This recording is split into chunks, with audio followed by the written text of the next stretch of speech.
Assalamu alaikum, Islam to all the more. Shalom, everyone. Welcome to the Free Astro Theology course. Hey, y'all, this is the Celestial Ship of the North. This is our course textbook. Okay, the author is E. Valencia Straighton, published in 1927. Okay, so let's get into it.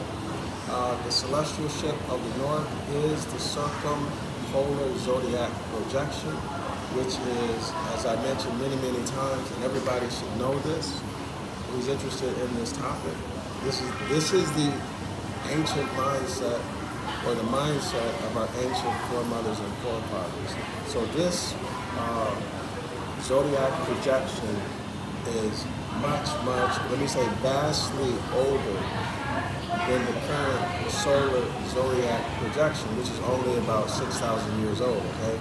So we're talking about hundreds of thousands, millions, whatever, okay, compared to a little 6,000 years, all right, that we have had the solar zodiac projection, which was brought in through violence, and religion. Okay, this is what my research has led me to. So let's get into it.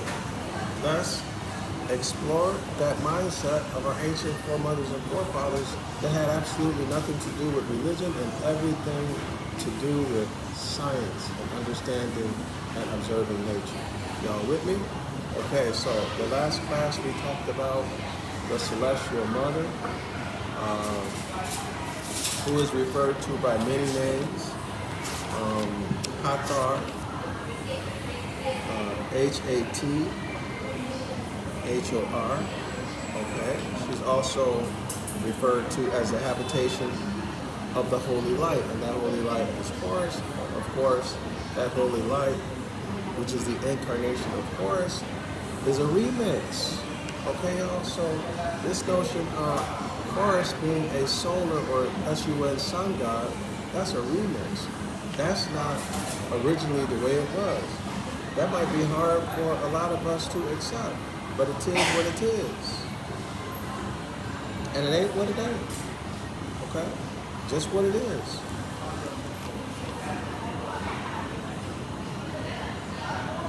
Pause the video, y'all read that.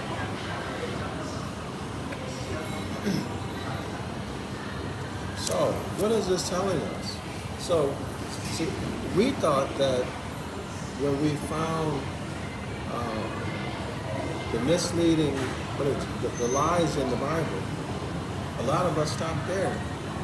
Okay, you become aware of these lies in the Bible, then you start to study them, and then most of us stop there. Okay, some of us leave Hebrew Israelitism, or some of us leave Christianity, go into Hebrew Israelitism, the religion. Even though they say, most of them will say they're not a religion. Others will go into Judaism, okay?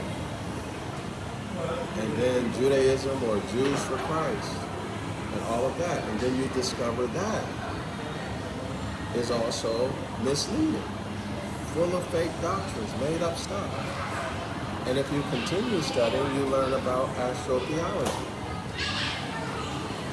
Then you learn that the whole of Christianity, all of the major religions, all of these solar religions, where there is a virgin mother and a son born to a virgin mother, we find out that that's all coming out of astrology, just a remix of astrology or astronomy.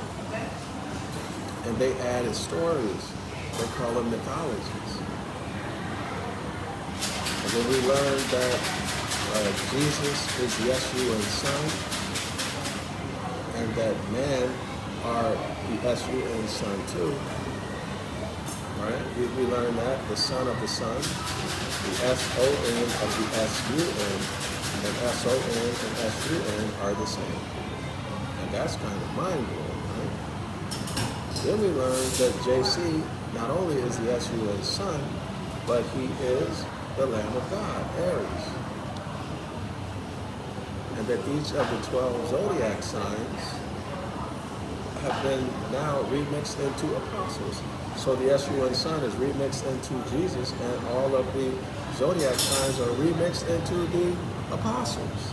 And then we find that the four cardinal points, y'all remember the four cardinal points?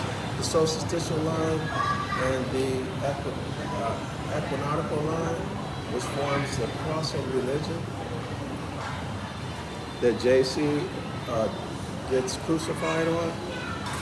We find out that those four cardinal points are the four gospels of the Bible.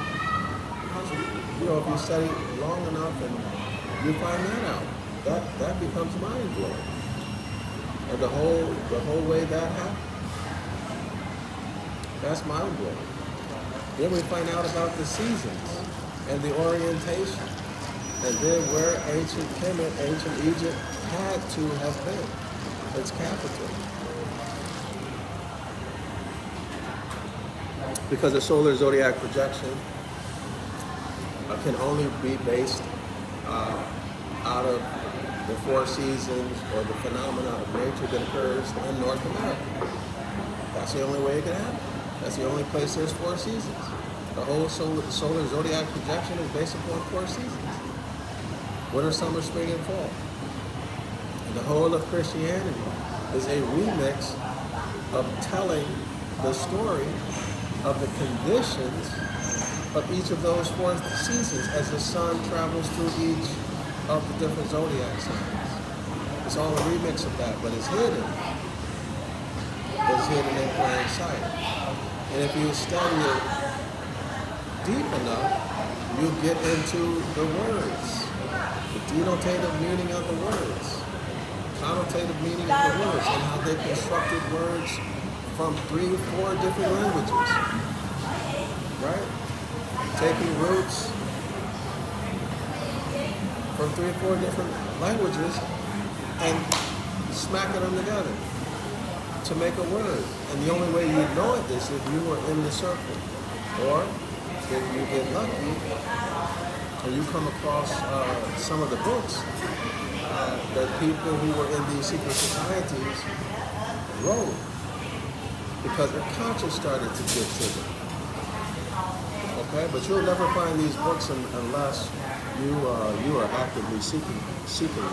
Okay, I found out this book had been banned. I don't know if it's still banned in the U.S., but I found out that it was banned. At least I saw a video where they said that the Celestial Ship of the North had been banned up until the 1990s. But you know, I don't know if that's accurate or not. But it took me a long time of intentional searching to find this book. There's a second volume, I haven't found it yet. Okay? And so then you discover how language has been used against you and how you have been miseducated. Intentionally miseducated. That means you have been tricked, you have been deceived.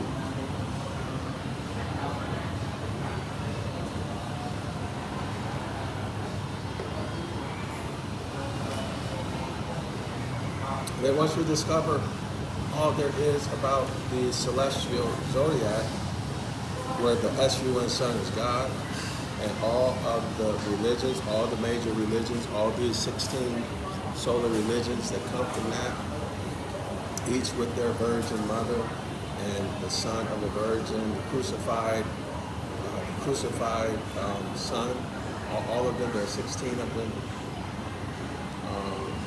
You find out that there's just one template. There's one template, which is the SUN sun traveling through each of the zodiac signs. And, then you find out that there were zodiac signs that were added.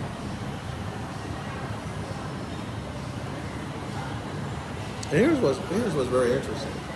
Virgo used to be Virgo Scorpio. Virgo used to be Virgo Scorpio. The Sphinx is the head is Virgo, the woman, and the body is Leo. Okay, indicating the full circle of the zodiac. All right. So starting with Virgo. Now, was the spring starting in Virgo, or was the fall Virgo? convention says that you always start at Aries, but then you later find out that Aries was not in the original zodiac projection. You can get that out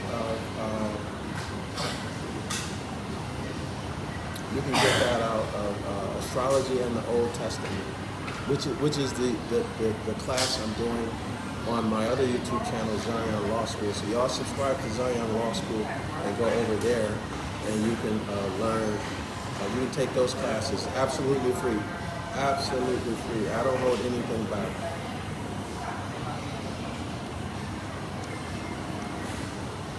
Then you find out Aries was not in the original zodiac. So initially you find out, 12 zodiacs. No, initially there were 10. Then you find out, I think initially there were 8, if I remember correctly. Then you find out that Aries was added in to the 8. So it was initially 7 or 8, but Aries, according to the astrology of the Old Testament, was added in. And isn't that interesting? Because Aries is the Lamb of God, and Jesus is said to be what? The Lamb of God. And from the Lamb of God all the way over to September 22nd, which is Libra, that's the kingdom of the heaven when the sun rules, when the S-U-N sun rules over the earth. Okay? When there is equal and rising or greater numbers of daylight, and then it begins to fall again, right? From June 21, which is June 22, which is the summer solstice, the sun begins to fall in elevation. The sun is what, y'all? When it's falling, it has no choice but to fall or decrease in elevation. So the sun is being humiliated because the sun was the Christ. Well, still is the Christ, right? On June 22nd, the sun, the S-U-N sun takes on the title of Christ. But now the sun is falling. And Satan, Set, Horus, evil brother, is increasing. JC is decreasing. Meaning to say that the number of daylight hours are getting shorter, fewer, and the number of nighttime hours are getting longer. And then at December 22nd, the sun crosses below the equinoctial line, and the S-U-N sun is Christ, right? So now Christ crosses below the equinoctial line. Christ is crucified. Christ crosses below. Christ gets crucified. And hence you'll hear some commentators say that JC died in the fall. JC was crucified in the fall. Well, they may be aware of the astrology of it, okay? They may be aware of the astrology of it. So now this represents the original fall of man. Because what is man? Man is the Son of God. What is Jesus? Jesus is the Son of God. Who is the Son of God? The Christ. This is the original fall of man. The sun crosses below the celestial equator. So the Adamic fall of man is a remix of natural phenomena. Y'all heard that? Why does it say the original fall of man?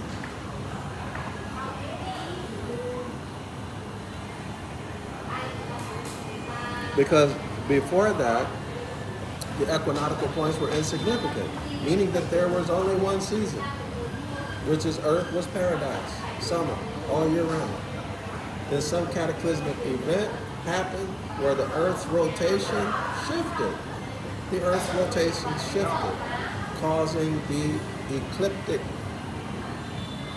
the angle between Earth's equator and the apparent path of the sun shifted due to the rotation of the Earth. That's the way I read the story. Okay, y'all? Now that angle moved from 0 degrees, which is the whole Earth is paradise. Now, since the whole Earth is a paradise, there are no seasons. When you look up, the only thing that matters are the stars that you see at the North Pole. Y'all see it? Now that's just one way of looking at it. That's just one way of looking at it. So now the whole earth is a paradise, and Moors, who are the autochthonous men and women sprung from the soil, they can navigate using geometry or angles. They can calculate, determine the angle between one star or one point and another star. So the angle between one point and another point, the angle between one star and another star. Y'all get it? And now they can navigate just through geometry. Y'all heard? There's no religion involved in that whatsoever. Now, what else could it have been? It could have been that there was 4 seasons. It could have been that there was 4 seasons. And that the equinoctial points just didn't matter to our ancestors. They were not the primary focus of the circumpolar zodiac projection, which is the celestial ship of the north. Y'all heard me? Understand? Is it clear? So when the SUN sun falls below the celestial equator, and the SUN sun can fall below the celestial equator, even if the what is the, not the rotation, I hope I didn't say rotation, the angle of Earth's rotation, even if that had not shifted, there's paradise conditions, the Earth would still, the SUN sun would still fall below the equinoctial point, and that could still be considered the fall of man. Because what is man? The SUN sun. The son of the sun. The original fall of man. The sun falling. The sun decreasing elevation and moving into autumn. The season of autumn, or what we call fall. Fall season. Autumn season. Y'all heard? What happens in fall season? Well, we'll fall to the ground, where it will become rock, or some unfortunate man might eat it and get cholera. The worms get in it. You eat it, you get worms. Okay, y'all? Which is gonna make you sick. So that's what that's referring to, the original fall of man that's remixed in religion as the Adamic fall. Adam's sin. Y'all heard? Is it clear? All right. So now, once you find all of this out, and you can find all of this out simply by reading the Devil's Pulpit, if your reading comprehension level is high enough to understand it or to comprehend it. If not, go to Zion Law School.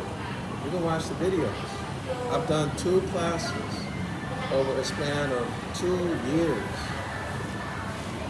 I think the second class is better than the first class. At least I hope it is. Right? The second time should be better than the first time. But you can watch the videos. It's hundreds of hours. Literally hundreds of hours of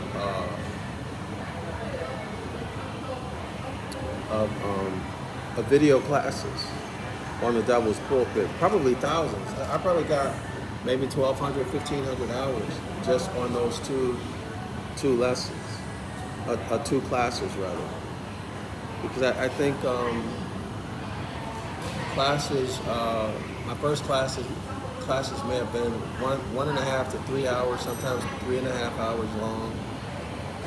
And then I was able to cut that down to like maybe 1.5 to 2.5 hours. But the average class is like that. But you don't have to do it all in one setting. You can do it at your leisure. Or you can listen to some of it and read the book. Listen to some of it, read the book. And as you watch the videos of the classes, you'll be able to understand the book more. The comprehension of the book will increase. Okay, it'll help you comprehend that book much, much better. So now, but there, I've got Just go to Zion Law School. You can see the classes, different books, old books. No, I don't deal with new books. And then you can learn. And then once you learn all of that and understand that, then you come to realize, and here's the thing. This is the sad part, the disturbing part. Let me put it like this. This is the disturbing part. You hear the black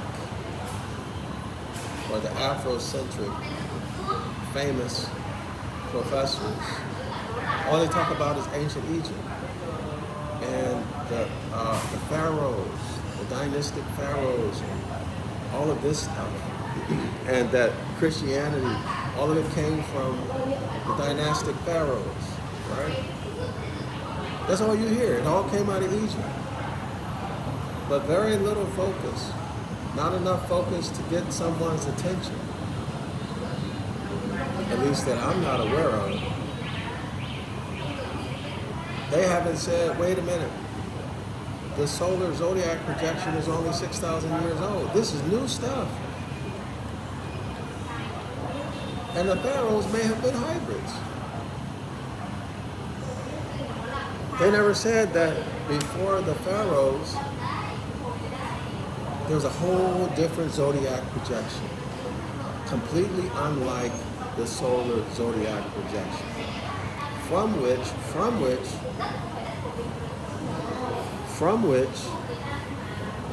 the solar zodiac projection, the people who brought that in, and they brought it in through violence,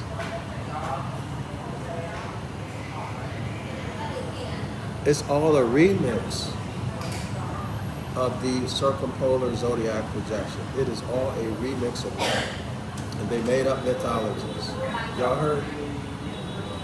But they kept us focused on ancient Egypt and Christianity being Egyptian or Kemetic. That's what they kept us focused on. In other words, they kept our mind in religion. They kept our mind in religion. And a false narrative, a false story. I heard Dr. Ben mention Typhon or Typhonianism once, but he didn't say much about it. Not enough to get your attention. He only said that our ancestors, oh no, this is what he said. I'm a paraphrase. He said our ancestors, no, he said the ancient Egyptians. No, he said the Greeks made up the stories involved with the solar zodiac. No, that's not what, let me clarify. No, what he said is that zodiac charts were made up by the Greeks. In other words, the birth chart and being able to make some accurate generalizations about the future. He said all that was made up by the Greeks. And then he said our ancestors didn't do that. They used the stars only for navigation. That's what he said. I'm paraphrasing. He could have said more. I don't know why he didn't say more. I don't know if Dr. Clark or others, the famous Afrocentric black scholars, that's what they call themselves, right? And then the Honorable Elijah Muhammad talked about something to do with the triple blackness of space. I don't remember, or maybe the ancient, maybe the the black Muslims say that when the Honorable Elijah Muhammad died, he went into the triple blackness of space and he's on the mothership or something like that. Well, that's a direct reference to the circumpolar zodiac projection. Why haven't they just come out and said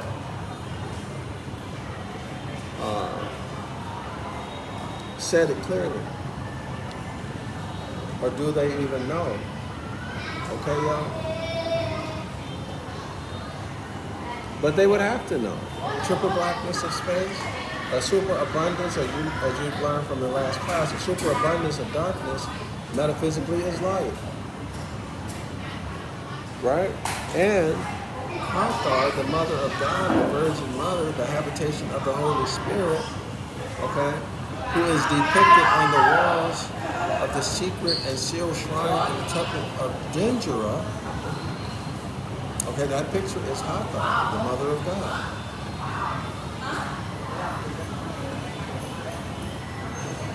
Why didn't they just say that? That's the ship, or she is the ship of the North, the celestial ship of the North. Those seven, and the seven stars, the Great Bear. Okay, all of that. We're going to go through it again. Why didn't they say it? Why is this a secret? Why is it kept back from the people? Y'all do a Google search on Typhon or Typhonianism. You're going to see that some of the most disgusting stuff comes up. They got it associated with devil worship and all monsters and all kind of crazy stuff.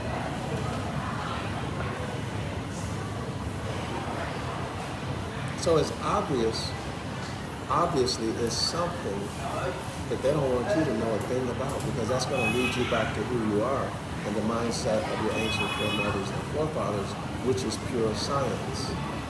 The understanding, the observation and understanding of nature, and then using that understanding to create sciences and technologies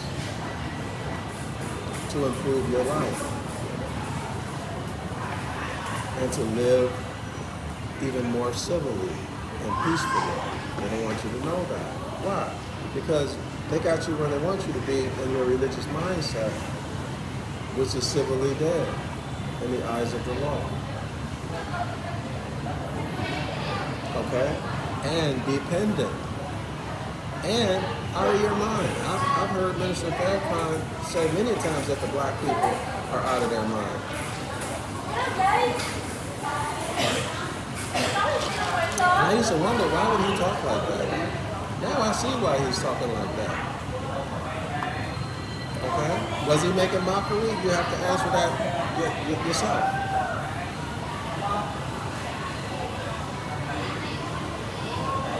But to me it seems, well, let me let it go. It's just very disappointing at the level of misrepresentation and deceit and hypocrisy. These people claim they care about you. All right? But they kept you in the solar zodiac frame of mind. All right? Which is a religious paradigm. Let me say it again. The solar zodiac projection is a religious paradigm. All of the solar religions come out of that. And that was brought into effect through violence. And you're going to learn from this book, The Celestial Ship of the North, that those who brought in that violence, yeah, they were our ancestors. They were Moors. They were Moors.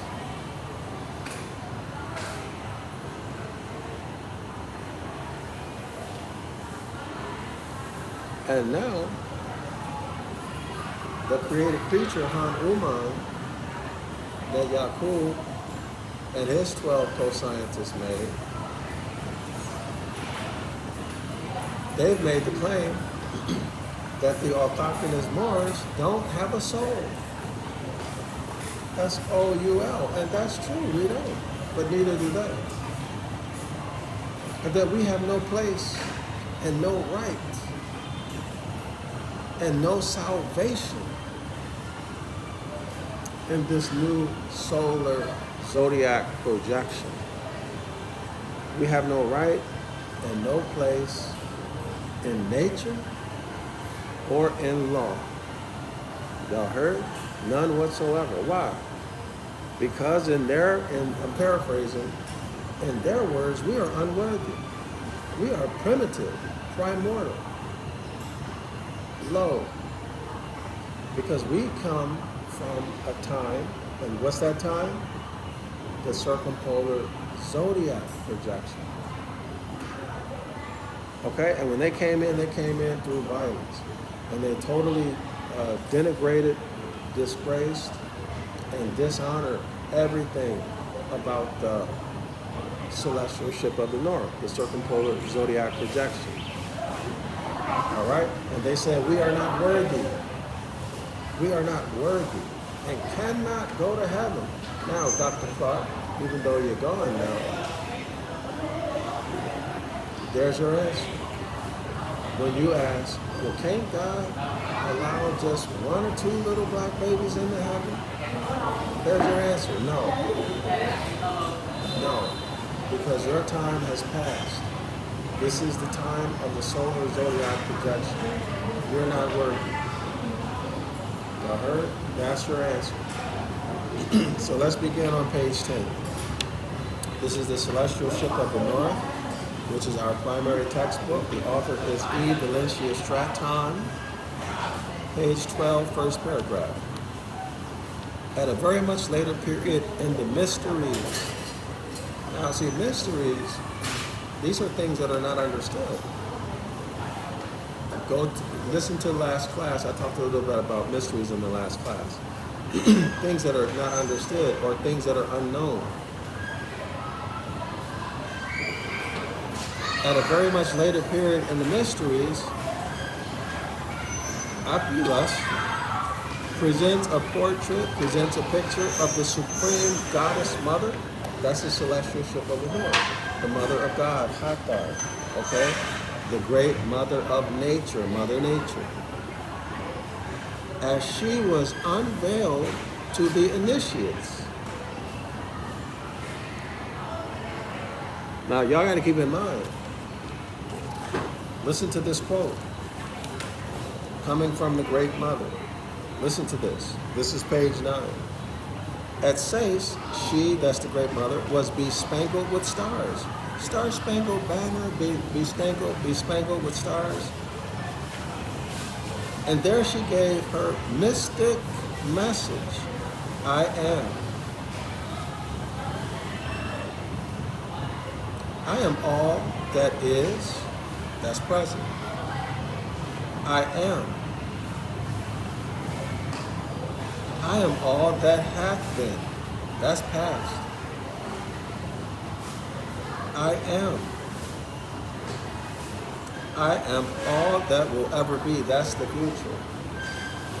Now we know past, present, and future, these are what? Times, right? Or tenses that communicate time. But time is a mental construct that can only be created through geometry, right? You circle, this is what our ancestors did. They made a circle from the north to the south, celestial poles. In other words, they put a boundary around what was boundless, okay? And then all of the stars within that boundary, they would use to draw lines, from a line from one star to another, okay? Draw pyramids. To do what? Calculate your location and the distance or even the time, right? The speed. They would use it to navigate. Here, listen to what she says. And my veil, no mortal, no man have drawn aside. And my veil, no man has pulled back. The fruit that I brought forth was the S-U-N sun. Now let's go back to page 10. Y'all see the contradiction? Apuleius presents a portrait of the Supreme Goddess Mother as she was unveiled to the initiates, quote unquote. The Mother Earth, flower crowned, with her bounteous bosom body full of fruit. Well, ain't nobody ever saw her. You can't make an image of it. Did y'all see that? And my veil, no mortal have drawn us out. But anyway, that's neither here nor there. Let's keep it going. But keep the image in mind, a woman, no clothes on, and she's got fruit all around her. Now y'all kind of get an understanding of this image that we used to see when we were children on TV about this Spanish-looking woman, right? And she has fruit all over her. That's what that's referencing.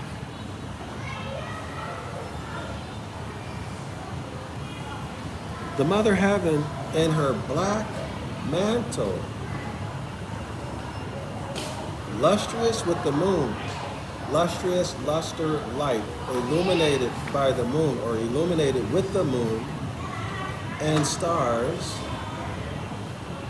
with the moon and stars, a radiant reality of the divinest, isn't that interesting?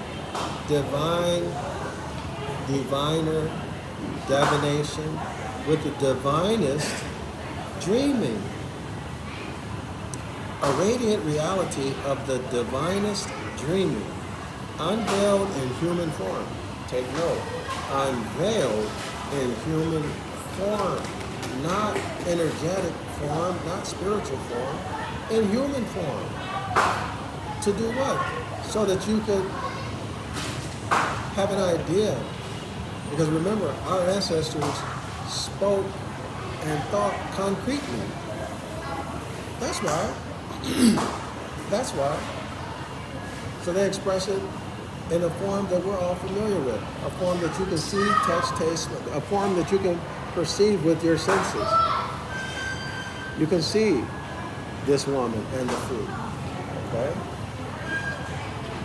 If y'all want to know more about that, subscribe to 101 Ancient Ivory Act. 101 Ancient Ivory Act course. Go to zionlawschool.org and it's an online class, all right? It's very inexpensive, only $10 a month. Or you can go to my other YouTube channel, Zion Law School on YouTube. Click on any of my recent videos, the descriptions, and there's a link to the online class, 101 Ancient Ivory Act. There's also links to many of the books that I've written. Okay, but don't buy the books on my website because I'm locked out of my website still. So you're gonna have to buy it online, okay? Buy any of them online that interest you.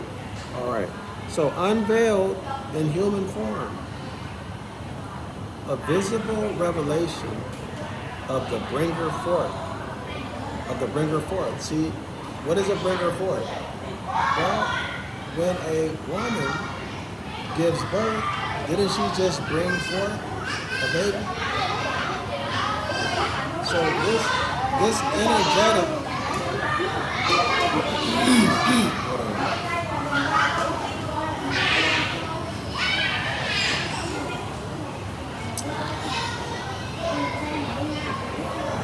all right.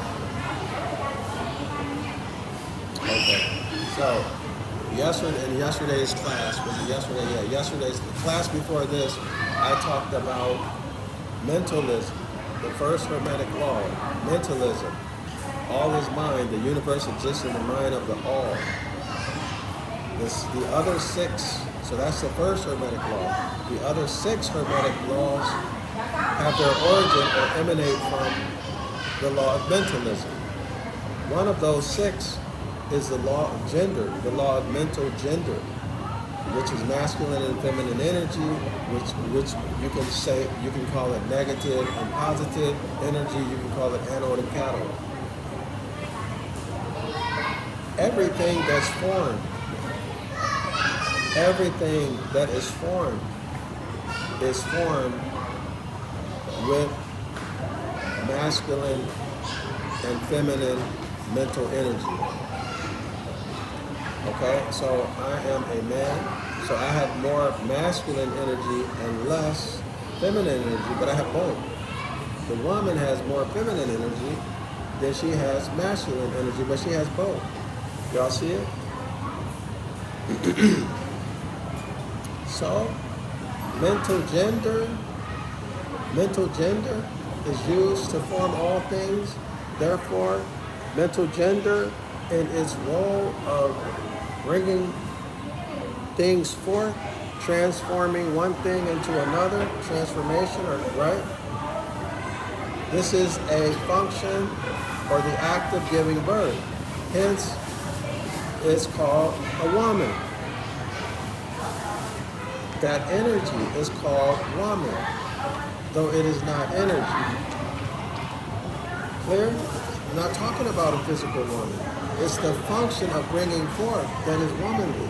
So therefore, it's presented as a woman, concretely, so you can see it and relate to it. So that quote that I just read was from Gerald Macy, The Natural Genesis, Volume 2, page 79. And that's a book y'all should get and read it. Next paragraph. In addition to these, there are many beautiful revelations of the mother. Earliest known thought of the Creator and his first creation.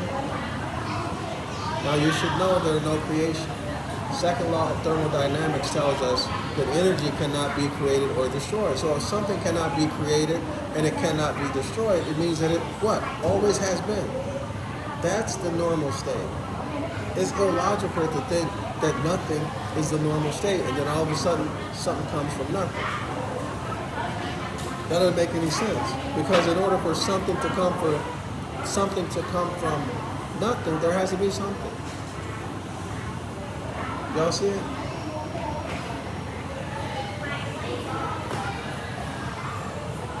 And we know that can never happen. Try this for yourself. Don't do anything that you normally do or that you must do to get finance, to pay the mortgage, etc. Right? Don't do anything. Assuming that you don't have investments and all of this stuff. Can you get something from nothing? Absolutely not. If someone let you borrow something, well, you got something from something because somebody helped you. But it's common sense. It's just basic knowledge. You cannot get something from nothing, no matter what. And even if you did, where did the intelligence come from to bring that something together? Okay? This universe is based on laws, principles. Where did it come from? I'll tell you where it came from. From the beginning. So there is no creator. There's no beginning. There is no creator. Things change form. This is done through intelligence, which is the first Hermetic law. All is mind. The universe exists in all of mind, intelligence, consciousness, awareness. Okay, y'all? And then that first so-called creation, this would be the emanation of the law of gender, mental gender, masculine and feminine energy. Okay? Who is a woman? Why? Why a woman or why feminine? A woman because women, we know women give birth. They bring forth the next generation and the next generation. They bring forth the next generation and then they bring forth the next generation. It's nonstop. That's their function. So hence, mental gender is a woman. Due to the function of forming things, transforming things. Okay, y'all? So it is not created. It's just a transformation of energy from one thing into another. Clear? All right.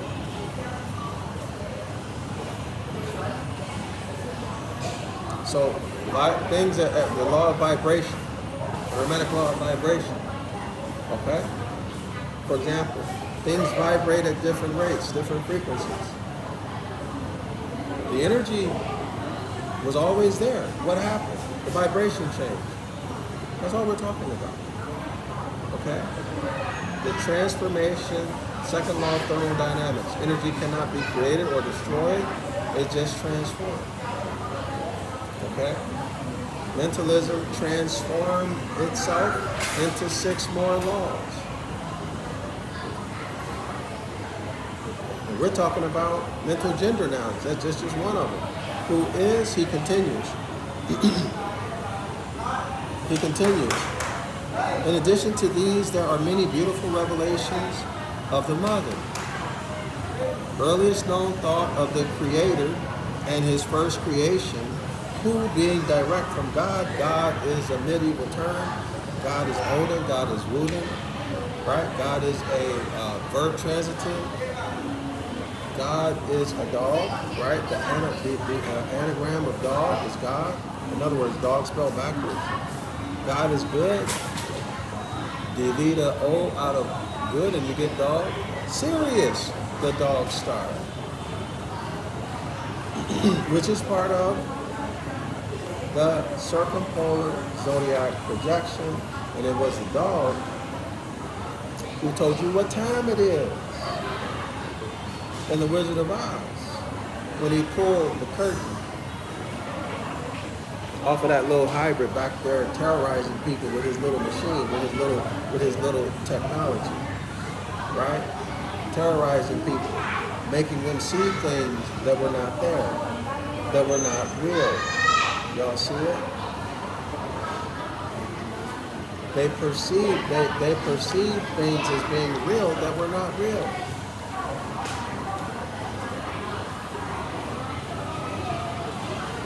Wake up, Dorothy. Okay, but it was the dog. Toto.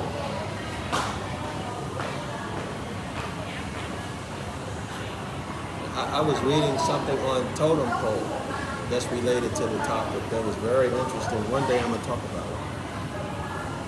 It's related to the topic. Okay? Being direct from God, this is not an ancient concept. God is modern.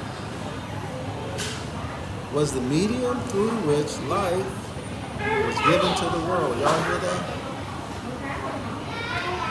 Earliest known thought of the Creator and his first creation, who being direct from God. Who being not created, being direct. In other words, God took it out of himself. I know there's one Hebrew Israelite organization who actually teach GOCC. They teach, if I'm correct, if I'm not correct, y'all don't get mad. But according to my memory, GOCC either used to teach or still teaches. If I'm wrong, I'm wrong. That God pulled the Holy Spirit out of himself. Now you see where this comes from, y'all, right? The first Hermetic law pulled out of itself the law of mental gender, which is masculine and feminine energy, and then used that to form any and everything that would ever be formed as a law of nature. Okay, y'all? That's what it's saying. So being direct from God was the medium through which life was given to the world. All right? So, and of course, the other 6 Hermetic laws come out of the law of mentalism. All right? The sons of God were offspring of this mother. Okay, now it's getting interesting. The sons of God. Very interesting, right? The sons, the S-O-N-S, sons of God. Who are these sons of God? Are they angels? Are they Moors?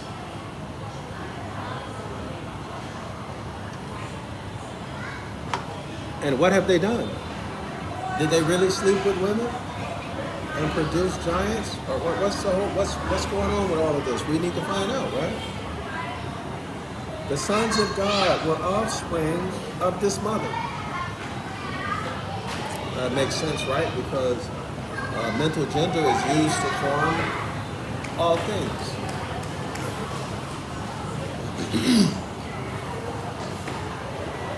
And the ancient world, that's talking about the world before the solar zodiac projection, overflows with memories and symbols of these sons, S-O-N-S, or celestial messengers. Celestial messenger. Oh, so you're talking about angels now, right? Celestial messengers. Angels or what, y'all? Angels of light. Who were called the Messiahs. So these sons of God, y'all, were called the Messiahs. Emanations from the Holy Spirit of God. Emanations from Hathor. Emanations from the great mother of nature. Emanations from Mother Nature. Y'all see it? These sons of God were called celestial messengers. These celestial messengers were called Messiahs.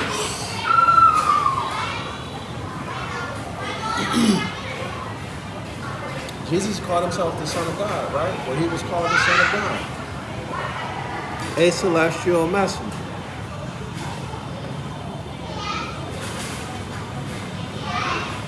Emanations from the Holy Spirit of God. The Messiahs were all incarnations of the S-U-N Son. There you have it. They were all incarnations, personifications of the S-U-N Son.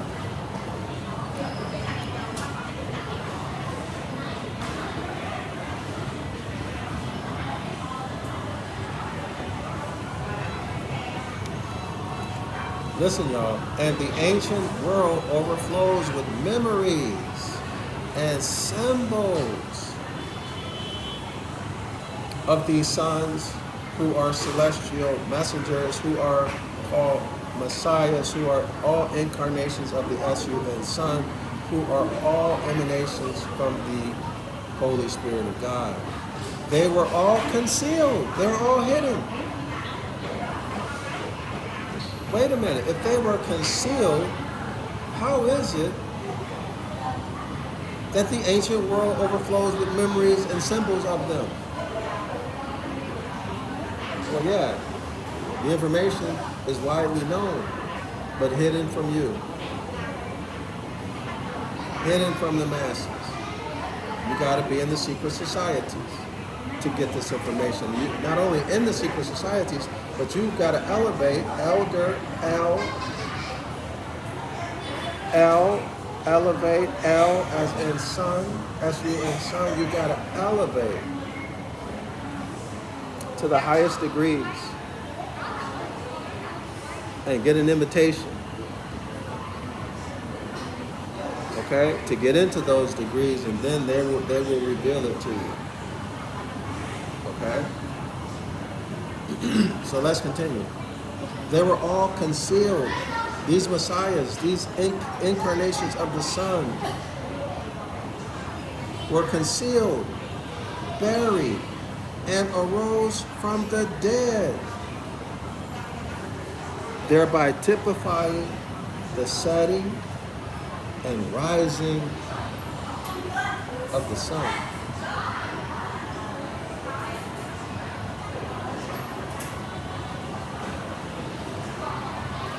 They were all concealed and buried and arose from the dead. That's a resurrection. Thereby typifying the setting, set, sunset, set, fall, autumn, the original fall of man, the sun reaching its highest elevation on June 22nd, which is the summer solstice. And then sometime around June 25, the sun begins to decrease or fall. Decrease its elevation or fall. The original fall of man, the original fall or declining in elevation of the S-U-N Son and nature remixed as the Adamic fall in religion.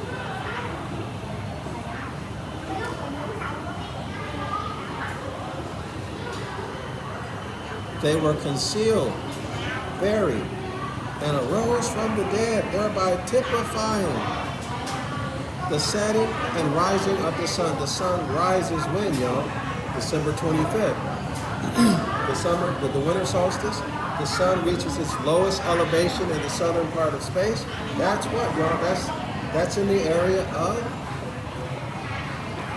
the circumpolar zodiac projection.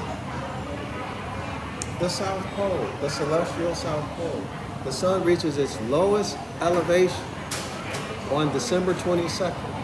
And then at the very beginning, the very second of December 25th, the sun casts a full 1 degree shadow on the sundial, which indicates or tells us that the SUN sun has elevated a full 1 degree.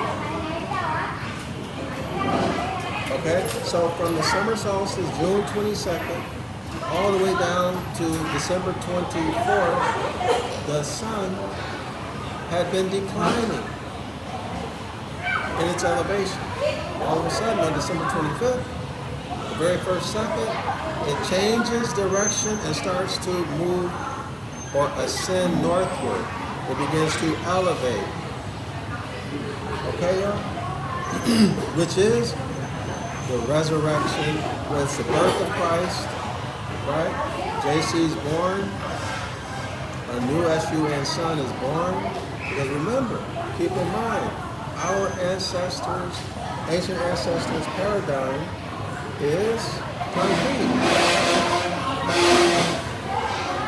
So we express these concepts concretely. But again, if you don't know what I'm talking about, subscribe to 101 Ancient Ivory Act. You have to go to my website, zionlawschool.org. Subscribe to the 101 Ancient Ivory Act course, or go to Zion Law School on YouTube. Click on any of the description areas of my recent videos, and you're going to see a link to 101 Ancient Ivory Act course. Click that. It's an online course. You can access it any time of the day, and then you can get the information about that, and much, much more. Okay, now, listen to this also. The sun ascends at December 25th, begins to elevate, moving northward. And then at the vernal equinox, the spring equinox, March 22nd, now the sun is at 0 degrees, at the same level with the equator, 0 degrees. Now it's going to pass over. It passes over the celestial equator. So for Judaism, that's called the Passover. And all the story, everything in the story that happened with the Passover. And I think it's maybe the first Sunday after the spring equinox. I think that's Easter. JC resurrects. JC resurrects. This is in Aries, which is the Lamb of God. Y'all heard? JC, Jesus is the Lamb of God. Clear?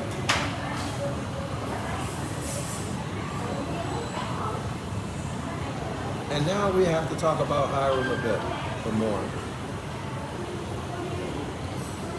Laying on his back on the equinoctial line, with his feet in Libra and his head in Aries. Dead, civilly dead in the eyes of the law.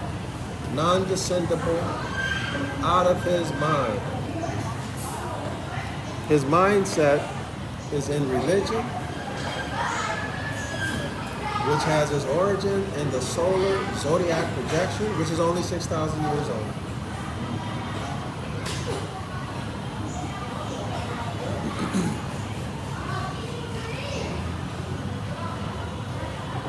He's dead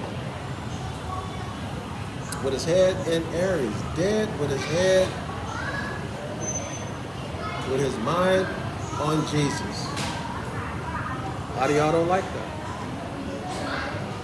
And his feet are in Libra, the scales. justice has been executed. Right? The balanced scales. His feet are in liber. The balanced scales.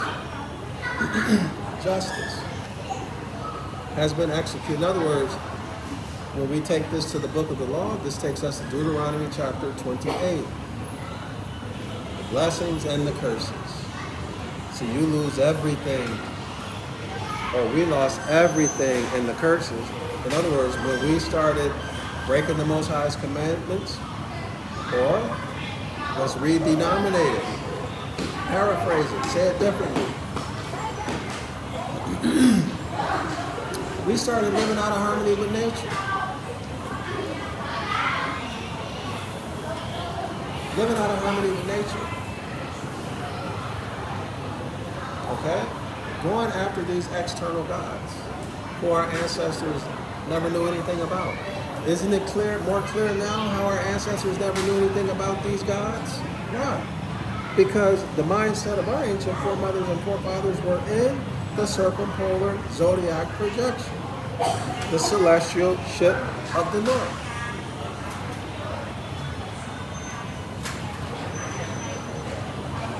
But we're going back to that ancient mindset of our ancient foremothers and forefathers now.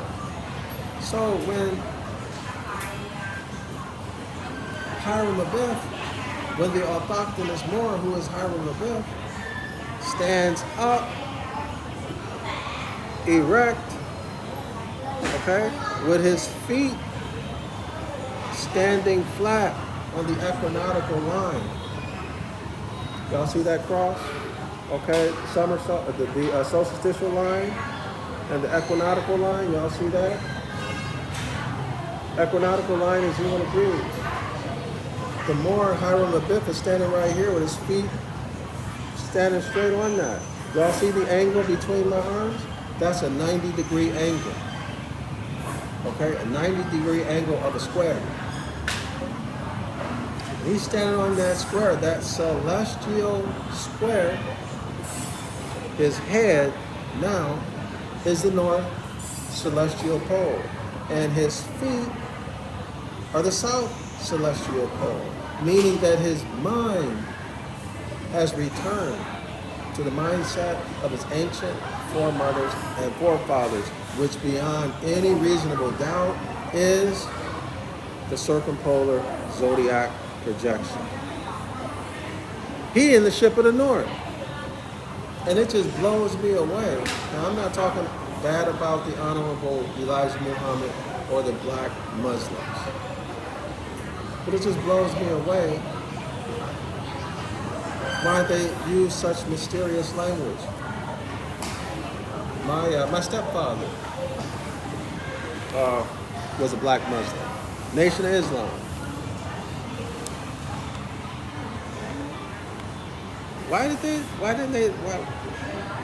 Okay, so Elijah Muhammad, he expired. If I remember the story, this is years and years ago, y'all. He expired, and he's in the triple blackness of space. Well, that's the celestial north. I mean, that's the circumpolar zodiac projection. That's what that is, y'all. We covered it all. Let me show it again, so nobody can say I'm being disrespectful to the Nation of Islam or to the Honorable Elijah Muhammad. I'm calling him the Honorable. I'm not disrespecting him. On page 9, she, that's the celestial mother, has been imaged as intensely black. Her bosom bare, crowned with a golden pyramid, about which twine an immense snake. Night and darkness belong as symbols to very great antiquity. Y'all got that? Night and darkness. A superabundance of darkness metaphysically is light. A superabundance of darkness metaphysically is light. Darkness adopted illumination in order to make itself visible.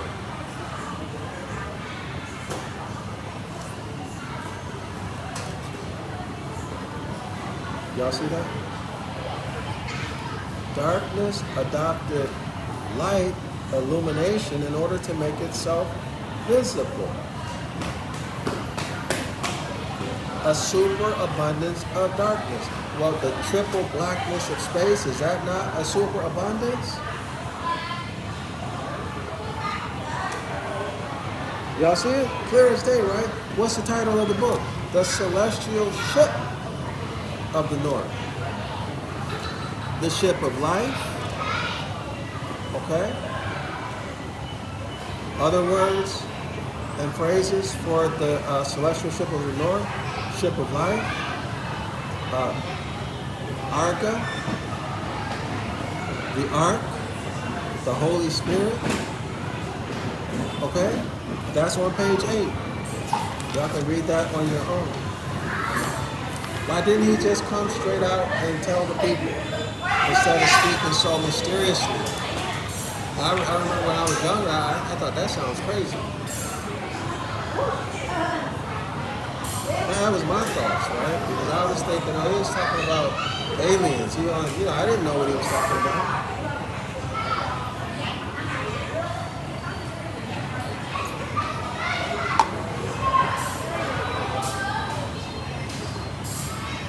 But again, see, mysteries.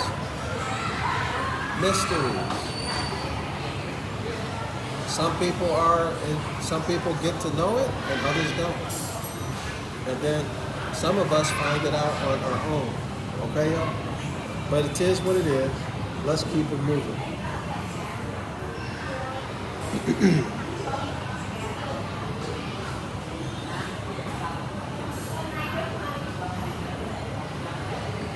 Okay, so page 10.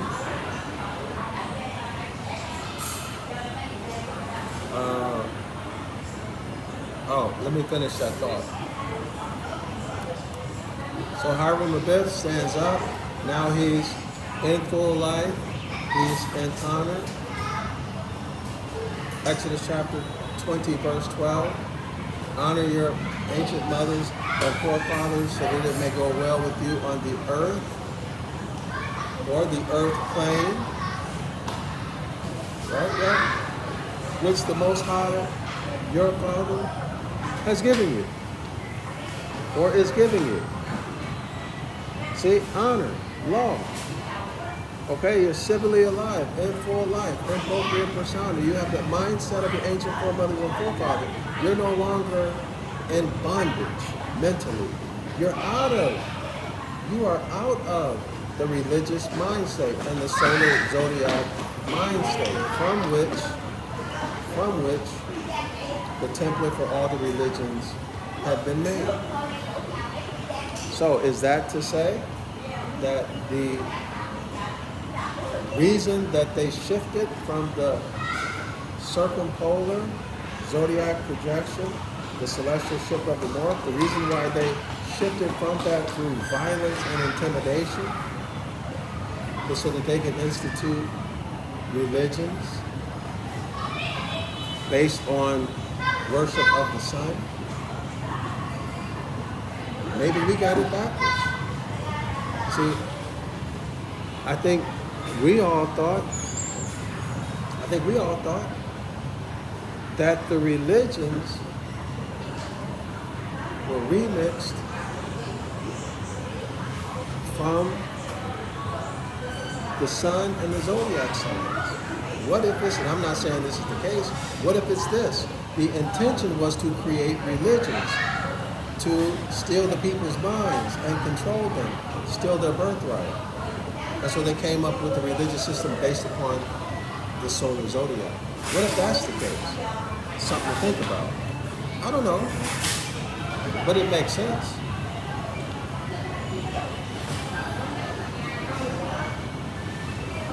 The last sentence in the paragraph reads, their quote-unquote incarnation was symbolized as a golden serpent coming out of the ark. So there is referring to the celestial managers who are the messiahs, who are the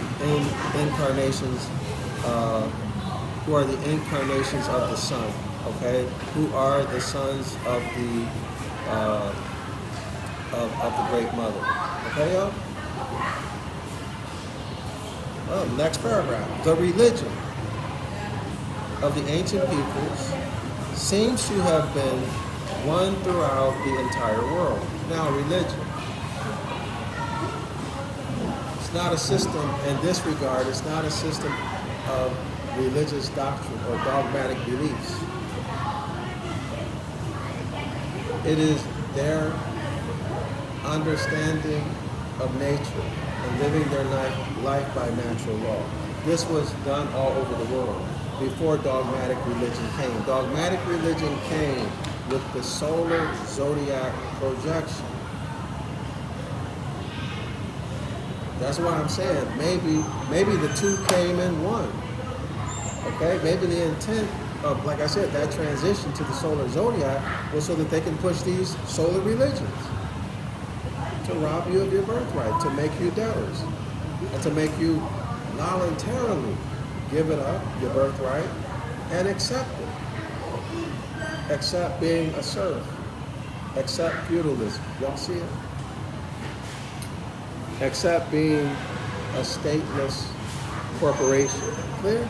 Y'all got it? Because it's what God expects of you. And God is out there, external deity, in the solar zodiac projection. Whereas in the celestial ship of the north, which is the circumpolar zodiac projection, you are, quantitatively speaking, God. You create through your mind, through mentalism, and self-control, self-discipline, etc., through the other faculties of your mind. You create the life and conditions that you want. Okay? And everything is given to you as a birthright. Paradise, earth. Anything you want is there. You just go pick it off the tree.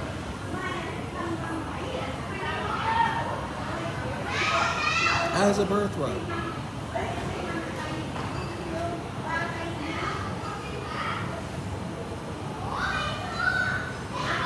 The religion of the ancient peoples, these are the autochthonous Moors, not the Han Uman, the humans, the hybrids from Genesis chapter 1, verse 26 and 27. So the religion of the ancient peoples seem to have been one throughout the entire world. A great brotherhood. A great brotherhood. A universal faith. It looks like that's been remixed into Freemasonry and other secret societies. Y'all see that?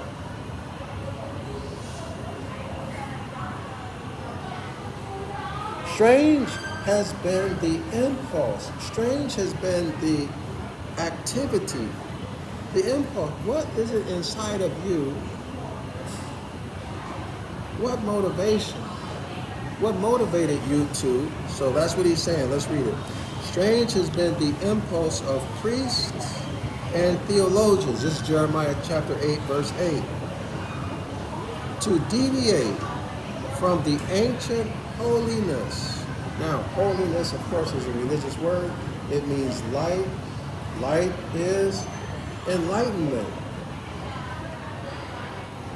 To deviate from the ancient holiness, which was so solemn and majestic in prime evil days.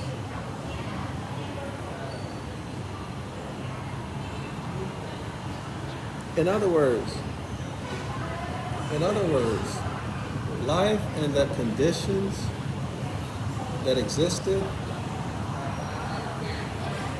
during the age of the circumpolar zodiac projection was idealistic. The whole world was brotherhood.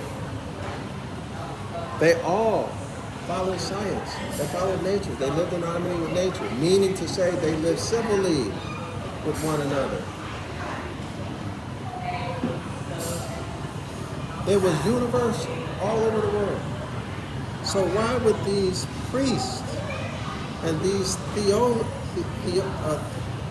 these religious people. So at some point, priests, maybe at this point these priests were professors, learned men, let's say academics. They went bad. Maybe this is Yaqub and his boys. Okay, Yaqub and his boys. Theologians. So now they're starting to craft these religions. Okay, strange has been the motivation, or it's very strange that these priests, or that Yaqub and his boys, to deviate, to change, to go away, to break the Most High's commandments, to turn away from the mindset of their ancient foremothers and forefathers. See, to deviate from the ancient holiness, to go against natural law, which was so solemn and majestic in primeval days.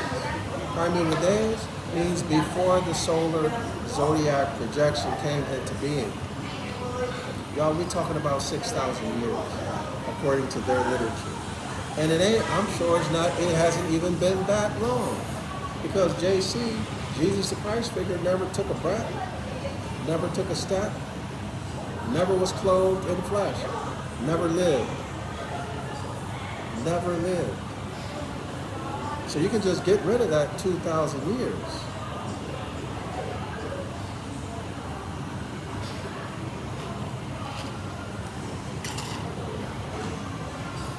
Then you have to ask yourself, were there really, how many dynastic pharaohs were there? I don't remember. About 6,000 years worth. I don't remember how many, maybe 25, I don't remember. You just get rid of it. And then the non-dynastic pharaohs. How much of that is true? You have to remember who we're dealing with. We're dealing with liars, publicly known liars, publicly known deceivers. A group of beings who have been caught passing lies for science, who've been caught using science as a mechanism to destroy people. Then and now, who lied to people. You go back to the story of Joseph and Pharaoh, the lie about the dreams. Okay? Pharaoh and Joseph conspired together. That all makes sense now. Pharaoh and Joseph conspired together to steal the people's birthright. By creating what? By manufacturing a drought that killed lots of people, caused unbelievable pain and suffering. And loss of the birthright, and put the people in bondage and got them to, according to the story, agree to it. And to believe that they were lucky to have a Pharaoh and Joseph. Their mind was gone. Their mind was gone. See, the people believed because Joseph interpreted dreams. And they believed that the God Joseph was following was really God. See? Okay? The mind, they, our ancient ancestors, dead, civilly dead, mentally dead, totally detached from nature. Okay? With their head in Aries. And their feet in Libra, being punished. And what is that punishment, y'all? The punishment is the law of cause and effect. The law of cause and effect. That's all it is. So it's going to be negative experiences to get you to notice it, to get you to pay attention. We call it punishment. But religion, these religions make you think that that punishment is somehow godly and good. And then you ignore it and you don't respond to it. Because you think it's against your religion. Okay, y'all? So let's keep going.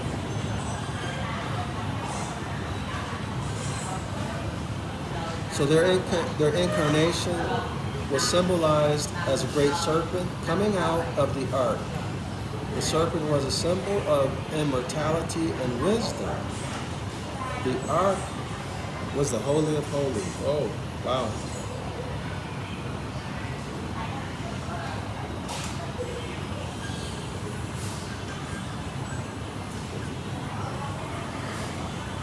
Wow. So this ark, of course, the ark is Ark of Noah, Arga, page 8. The ark is also the ship of the north, the ship of light. Y'all see it? The ark held the germs of all nature. In other words, all living things would be brought forth from this ark. This ark is what? The Hermetic law of gender, masculine and mental energy, not a physical woman. It's only expressed as a physical woman when we talk about it concretely, okay?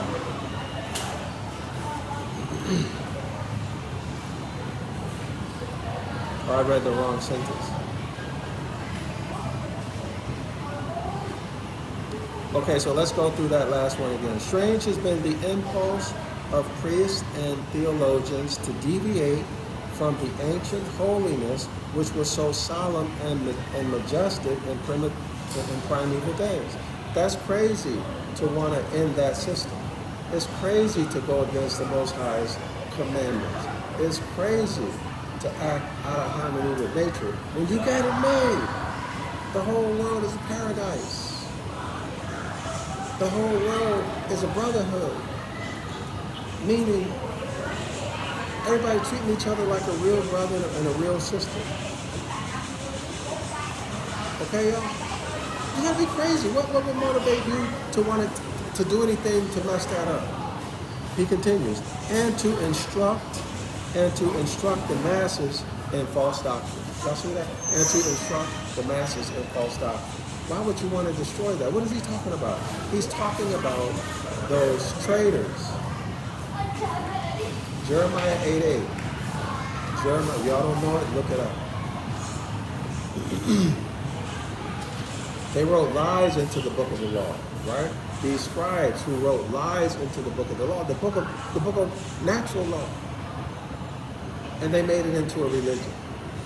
This is what he's talking about. That's crazy. What would motivate them to do that? What would motivate them to attempt to destroy, or start acting to destroy and hide the circumpolar zodiac projection, the ship of the north, and then replace it with a religious system? Or, stated differently, the solar zodiac projection, and then all of the 16 solar religions that would be made from it. What would make them do something so foolish? Well, the Yaqub story explains that.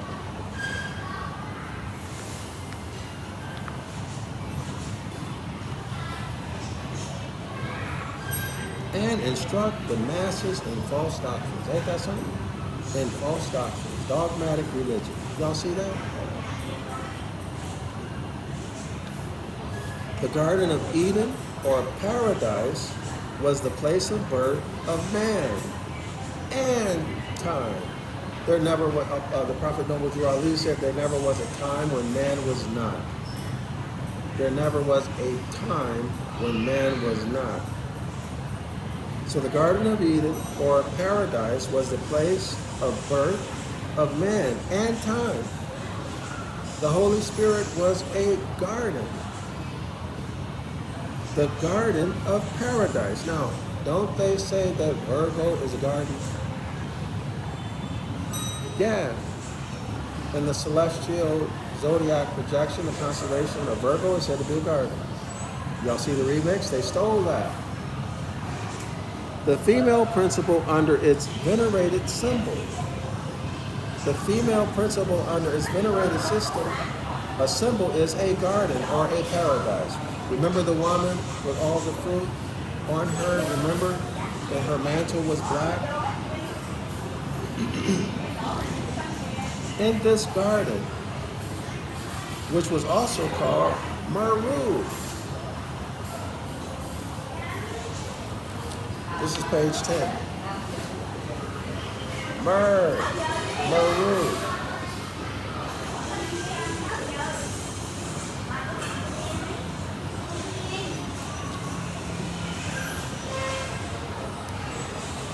By the way, y'all know vowels can be interchanged, right? So you can replace the E and the O with the E and the U with the O. And you get Moro, which is more. You go to Philippines, you see Moro all over the place. Intramuros, which is a location in Manila. Moro, Morena, reference to Moors. Okay, but anyway, in this garden, which was also called Meru, grew all the delicious fruits, flowers, and vines, and among them the golden apple, quote unquote, the golden apple of primitive times. This is what, y'all? Primitive times? It's talking about the autochthonous Moors in the age of the circumpolar zodiac projection. This garden was placed at the north.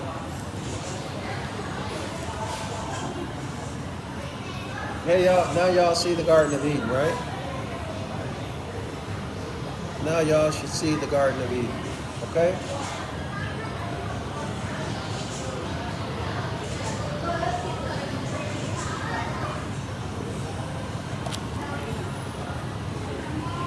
All right? The garden was placed at the north. This is the circumpolar zodiac projection, the celestial ship of the north. The Egyptians called this garden, or the Garden of Eden, Sayas, or Sayas rather.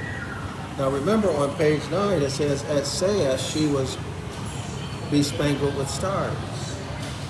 And there refers to Sayas, and there she gave the mystic message, I am.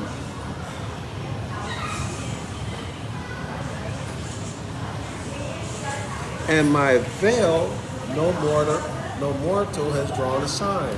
The fruit I brought forth was the S-U-N sun. Well, the S-U-N sun, we also know from grammar, from etymology, is the S-O-N sun. So Adam, so you, the autochthonous Moor, is the son of the sun, the S-O-N of the S-U-N, the son of the sun. Back to page 10. The Garden of Eden or Paradise was the place of birth of the man, the son of the sun, and of time. Let's continue, page 11.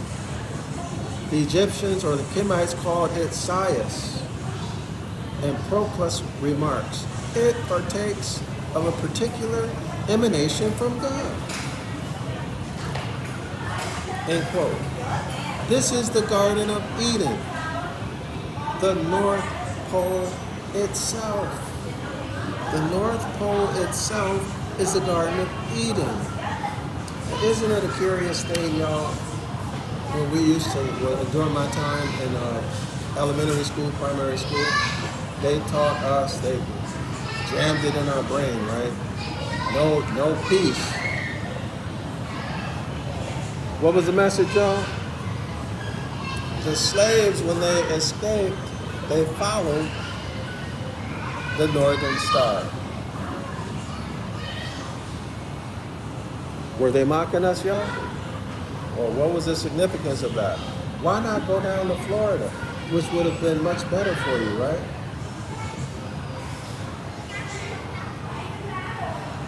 But they followed the northern star when they escaped. And I always wondered why. Now I know. You don't have to agree, but that's what I think.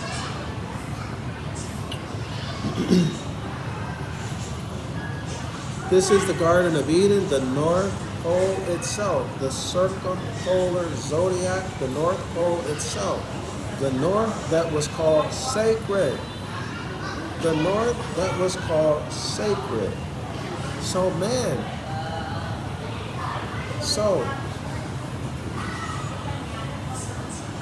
Hiram Abiff, when he stands up erect with his head in the North Pole, with his head in the Garden of Eden, this is the mindset of our ancient foremothers and forefathers, y'all. Stand up, more. Stand up, autochthonous man and autochthonous woman. Stand up erect.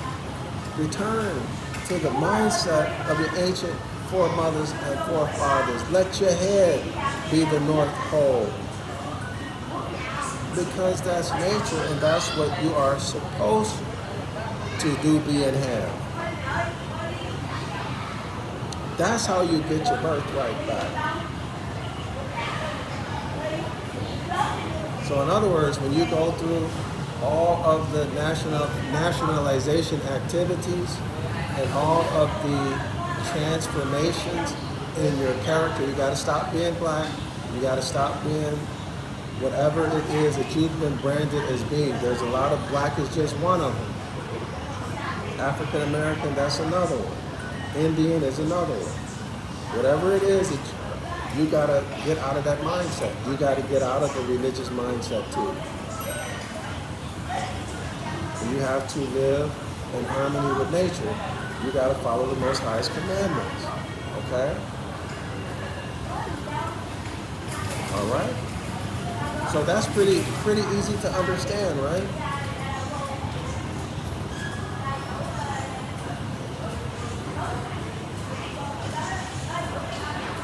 So you should learn the concept of, well, you should learn about the law of vibration, the lesser law of transmutation and polarization and cosmic habit force. Watch my other videos. All of these are involved in transforming yourself from, let me use pleasant language, transforming yourself from a religious person, a civilly dead person, a person whose mindset is in the curses, to one whose mindset is in the blessings. And one whose mindset is no longer in the solar zodiac projection whatsoever. Okay, y'all? And this, y'all, is what we have been missing. This is what we have been missing. And I need to say thank you to someone for putting this in my mind. And I didn't see it at the time. What was her name? It was a woman. She was in one of my classes. Judaiah. So Judaiah, if you're watching this, let me say thank you. So Judaiah told me, I don't remember how many years ago this was.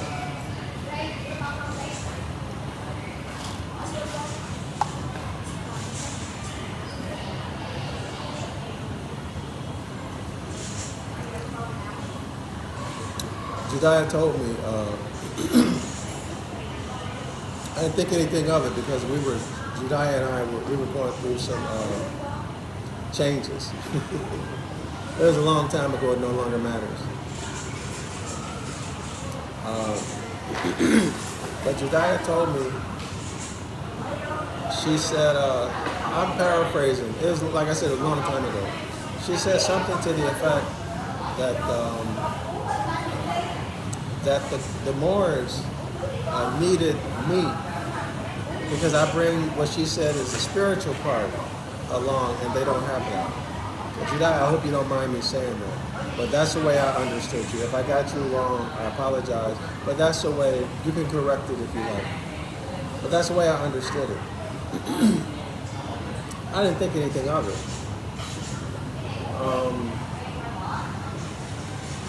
But as time went by, and I started talking about the astral theology and the civics, you know, showing their integrations and correlations, I started to see that what she said was true, or at least true for me. let me say true for me, because I don't want to say other people are not doing it. But I just realized, Jediah, I just realized what you were saying. All right, so I want to express appreciation for you for putting that thought in my mind. But this is what we have been lacking. Okay?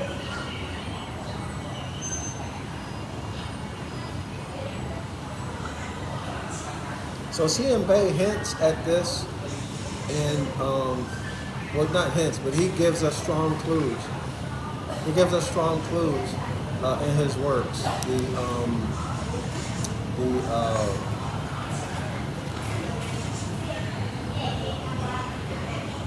Hold on, Volume 1, Volume 2, Zodiac Constitution, and Clock of Destiny, Volume 1 and 2. Y'all got to remember, Prophet Noble Drew Ali said the half has not been told. The half has not been told. 2 zodiac projections, they talked about one directly, the solar zodiac projection, and hinted strongly at the second, which of course is the circumpolar zodiac projection, which is the ship of the north. Okay, let's keep it moving. So Jediah, I just want to acknowledge you. Thank you. Let's continue. Page 11. This is the Garden of Eden, the North Pole itself. The North was called sacred. The home of the constellation of the Great Bear. I nicknamed my masculine heir Bear. I sure did. I sure did. Bear.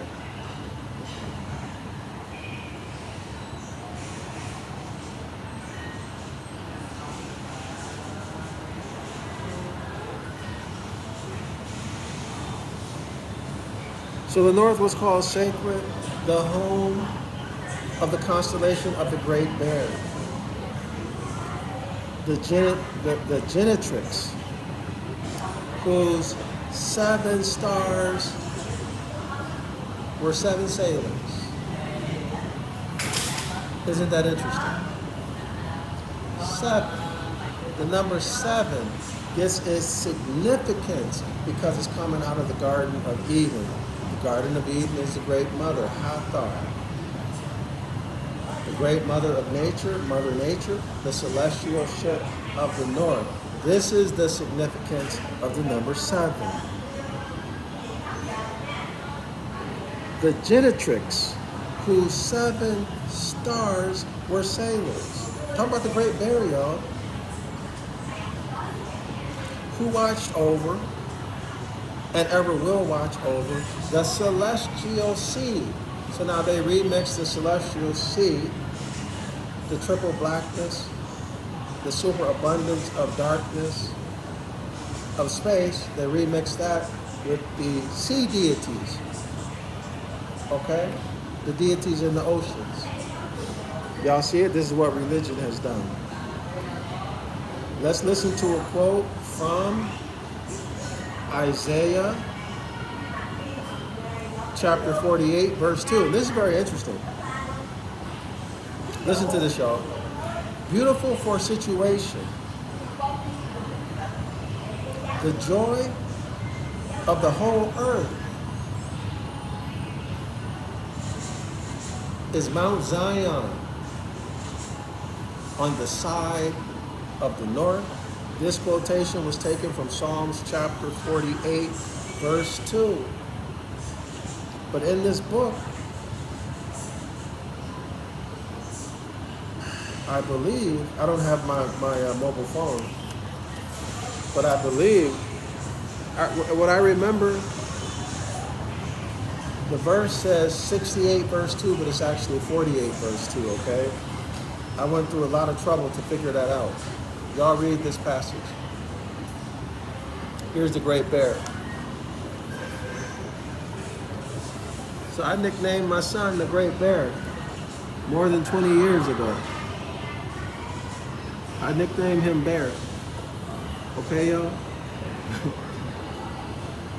The Great Bear, the Genetrix, whose 7 stars were 7 sailors, who watched over and ever will watch over the celestial sea. Or maybe y'all get an idea of why JC was in a boat on the sea, and why they have sea deities like Mary,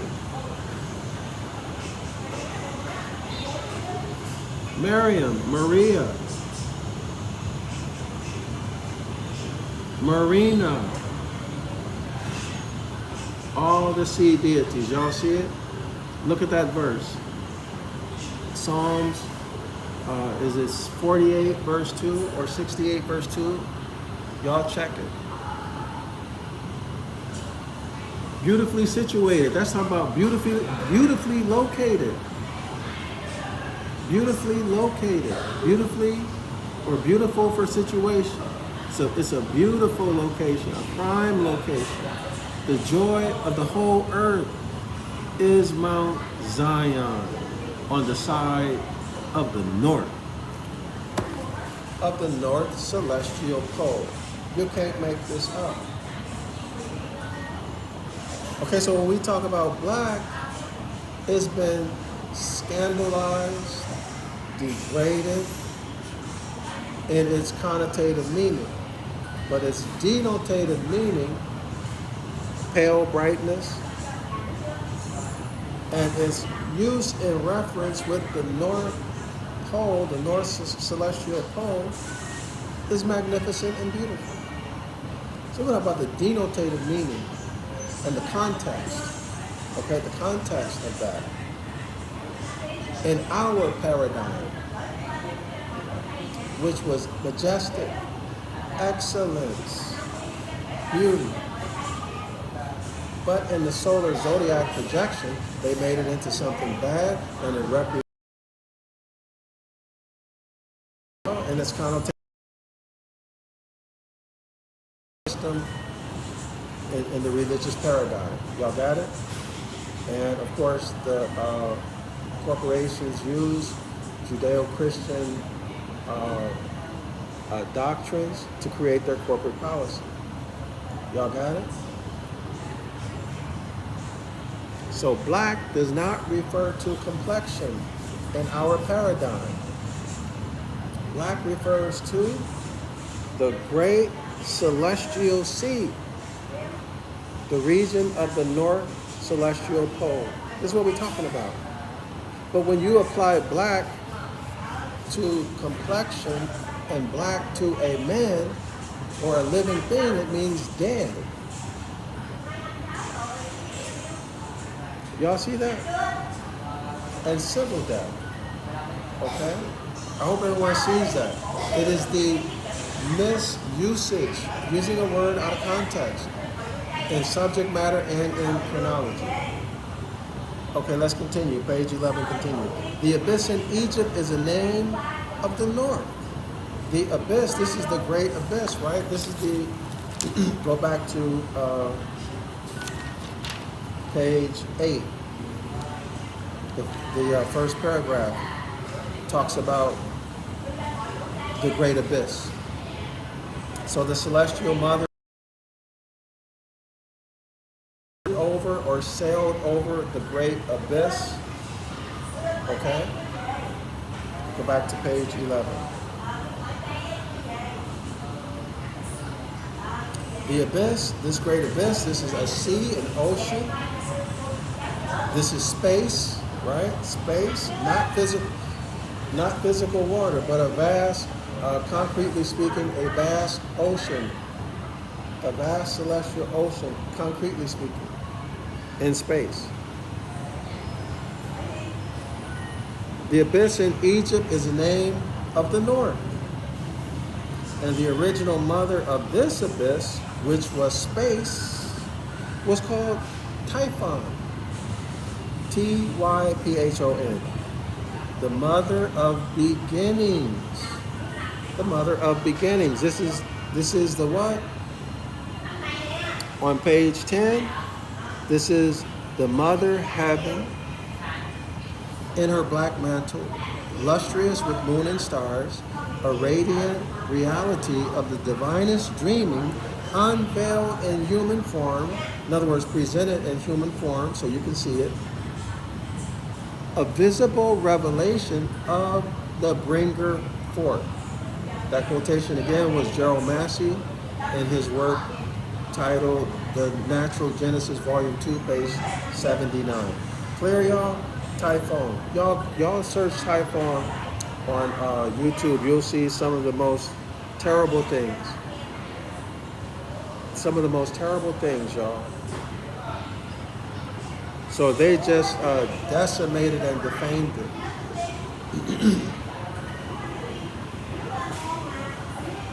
Okay, y'all? Which was space. I got to do it again. The abyss in Egypt and Kemet is a name of the north. And the original mother of this abyss, which was space, so space is the abyss, right? The celestial sea, the abyss. And the original mother of this abyss, which was space, was called Typhon. So the original mother was called Typhon. Typhon. The mother of beginnings. Masculine gender. Masculine gender, negative and positive energy in its function of bringing forth is referred to as a mother of beginnings. Okay, y'all? It should be actually more accurately, and I'm curious, I wonder if this mother of beginnings is actually mother of transformations.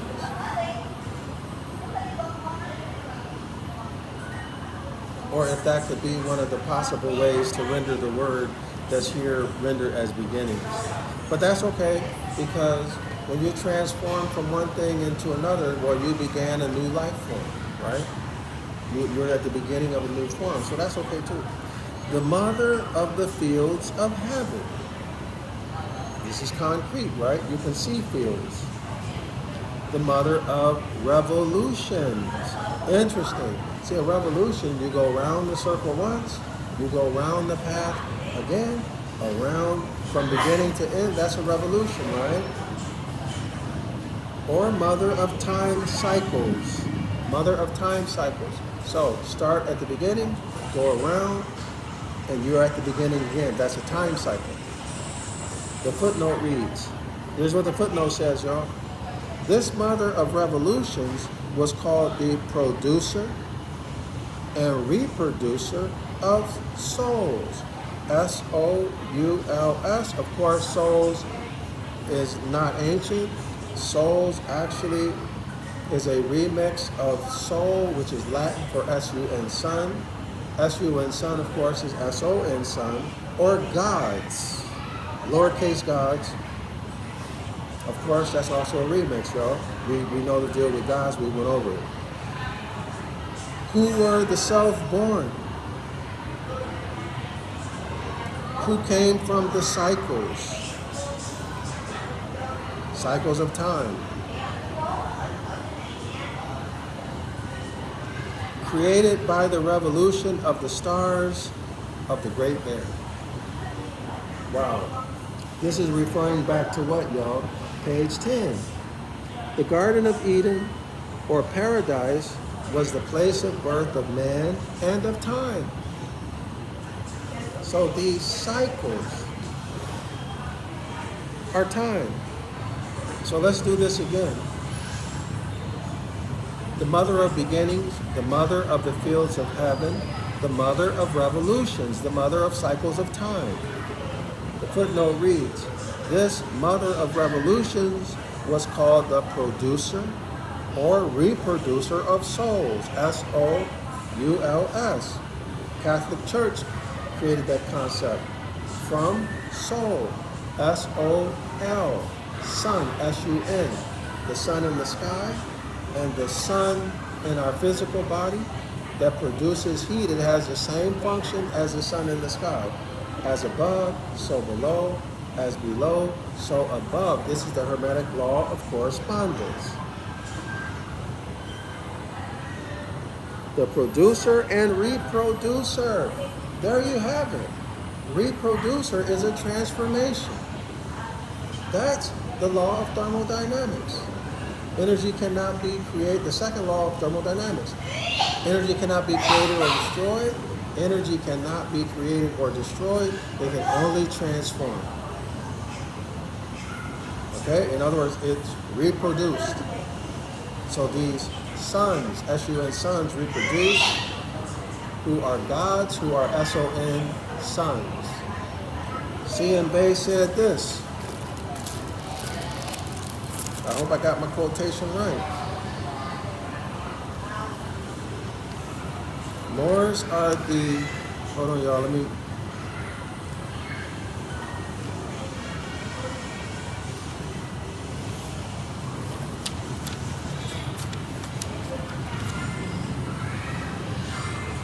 by the way, y'all, the seven stars, the seven sailors, circle seven. Okay, so our ancestors drew that imaginary circle around the celestial poles. Okay, y'all? Circle 7. Also the revolutions. Now do y'all see it? The revolutions of the Great Mother. The revolutions of the Great Mother and the 7 stars or sailors, circle 7. So I'm not in the solar zodiac projection right now. I'm in the circumpolar zodiac projection right now, okay? The half has not been told.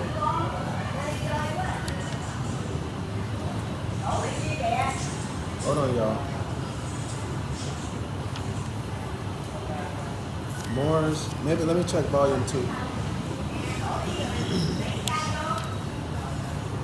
I want to get this right.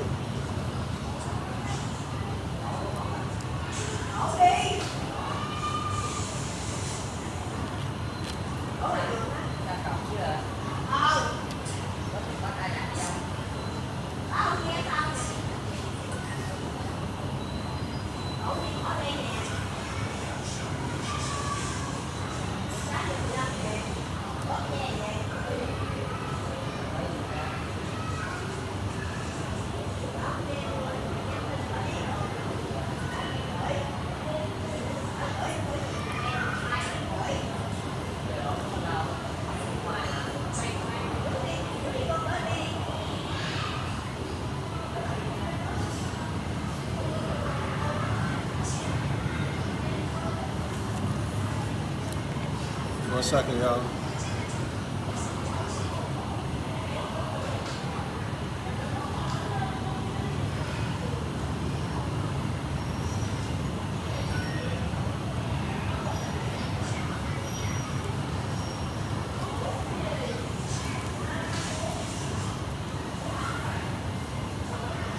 Let me show y'all something that made an impression on me, and I still don't know what to make of it.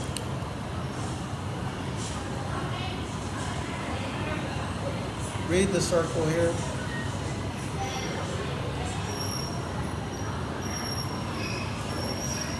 So y'all know that the zodiac signs correspond to certain organs or locations, anatomy of the body, right? Aries is the head. Listen to this. So y'all know I'm a medical doctor. It says all MDs possess universal knowledge of the zodiac. And I'm very curious. I don't really know what that means.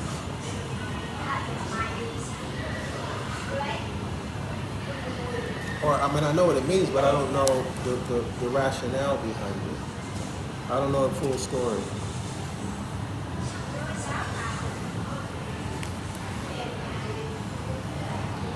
So, y'all, let me find this before I forget what I'm looking for.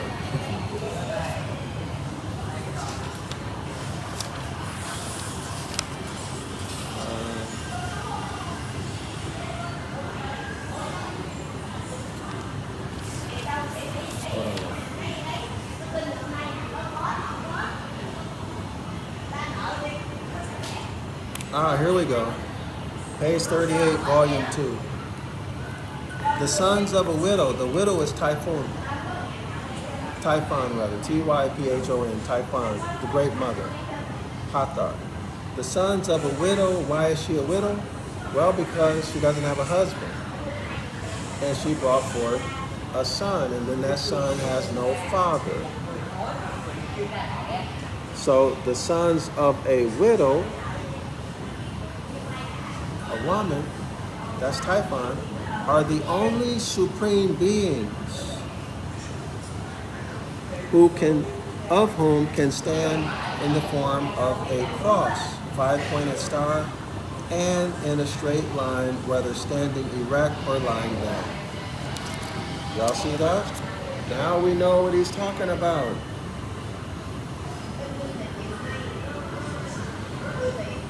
Are the only supreme beings. That's actually a pretty good way of rendering the word God. We can change it from God to supreme being. Okay? So let's go back to our textbook. It says here, in the footnote, this mother of revolutions, see revolution, circle 7, this mother of revolution, this mother of circles, this mother of time, this mother of circles, this mother of time, this mother of man, this mother of revolutions was called the producer and reproducer of souls. So when you expire, you come back. When you expire, you come back. Okay, you change form. Of souls or gods or supreme being. This mother of revolutions was called the producer or reproducer of supreme beings. Y'all see it? That's C.M. Bay, Clock of Destiny, Volume 2, page 38. Wow, 3 plus 8. I'm not saying there's a relationship, but isn't it interesting? 3 plus 8 is 11.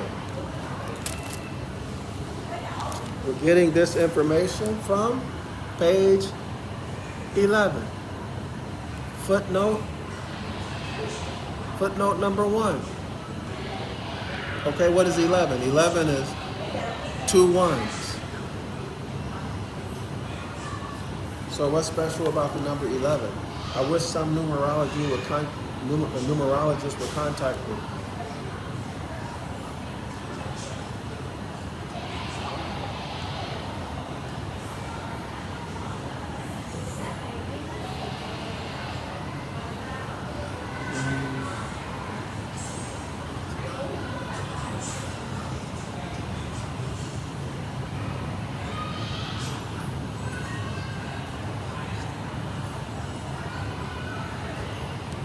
Okay, y'all, let's keep it going.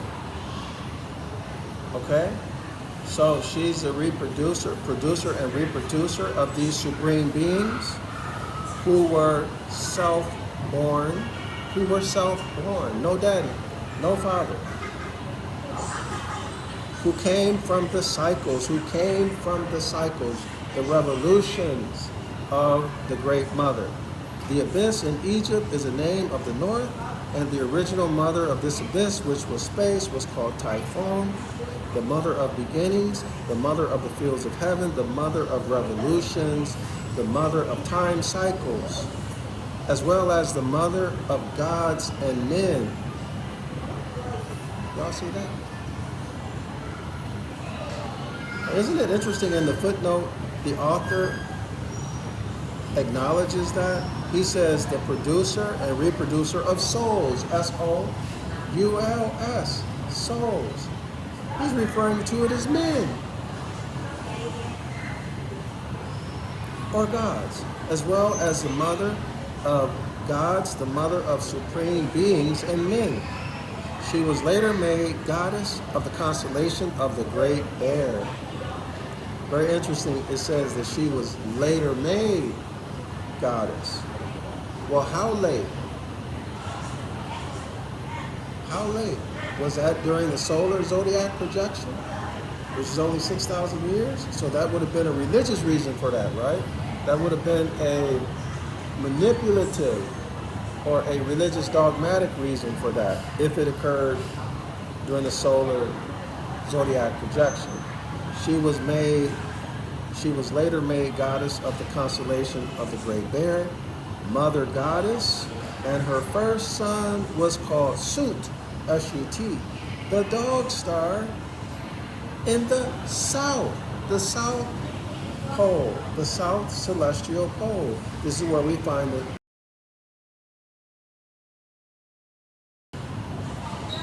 Of the mother of revolutions, the mother of supreme beings and men, who is Typhon, who is Hathor, who is the celestial ship of the north. It is here in the mystical allegory born amongst the stars that we find the origin of the Immaculate Conception. Y'all see that? But wait a minute, Sut is in the south.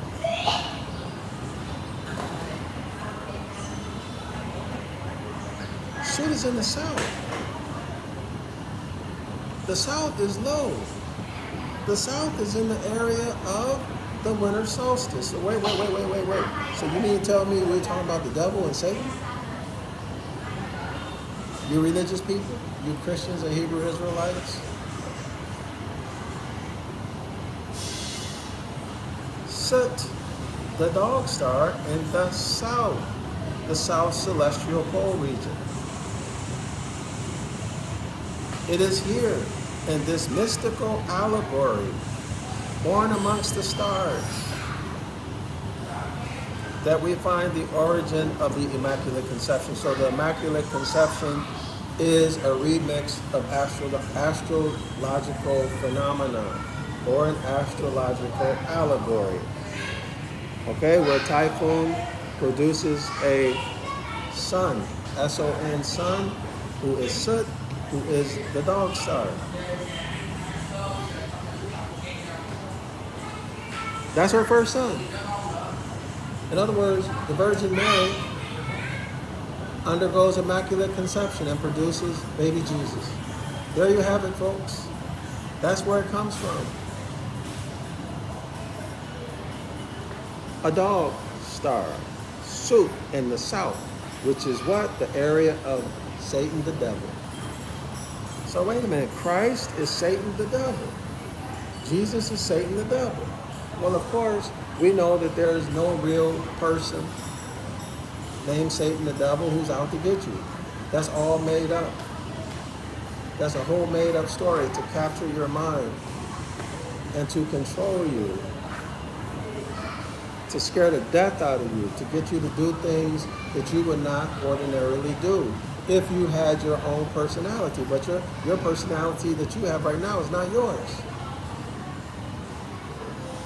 Okay? It's not yours. You need to go back and watch the videos or read or listen to the audio book, The Kabbalion, and the Hermetic Law of Gender. All right? Dr.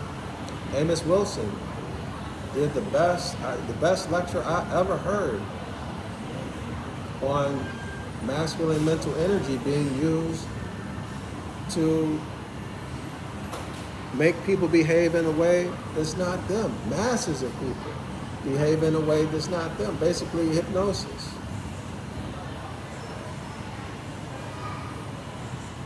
And they think that it is them. Okay? Talking about the cuckoo bird's egg phenomenon. Y'all go study that or watch my videos that I did on that, okay? You know what I'm talking about. It is here, so I already read that, so let me skip. The mother was called the old woman because she was the first of all creation, not creation, the first formed. And the world had been made for her. All right? We're talking about we're talking about mental gender. in its function or role as bringing forth new beings, the bringer forth. Okay, the mother of beginnings. Okay, y'all? The Hermetic law of gender. The old woman, because she was the first of all creation. She was the first of the Hermetic laws. Everything else was formed using masculine and feminine energy. The other 6 must have been, I don't know, right? Maybe they were, maybe they're not. But definitely everything else from those 7 were formed. They all have masculine mental energy to one degree or another. Anyway, it continues. And the world had been made for her. From this early beginning developed the so-called Typhonian religion, which, with its types, is the oldest of all religions. Okay, so we know that this is not dogmatic religion. This is science and engineering, period. Okay, drawing back to nature. Nature, not dogmatic religion. Okay, nature means natural phenomena and the laws that govern natural phenomena. Clear? Simple, easy. Let's go back to that footnote. Let's go back to the footnote.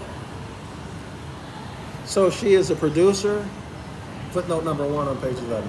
Producer and reproducer of men and supreme beings. Supreme beings, plural, plural, plural, plural. So wait a minute, if there are supreme beings, there are lesser beings, right?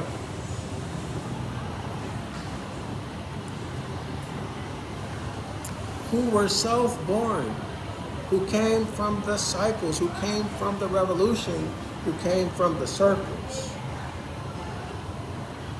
Created by, so these supreme beings and men were created by the revolutions of the stars, those 7 stars. Hence, the revolutions of these 7 stars, going from start to finish, from point A all the way back to point A.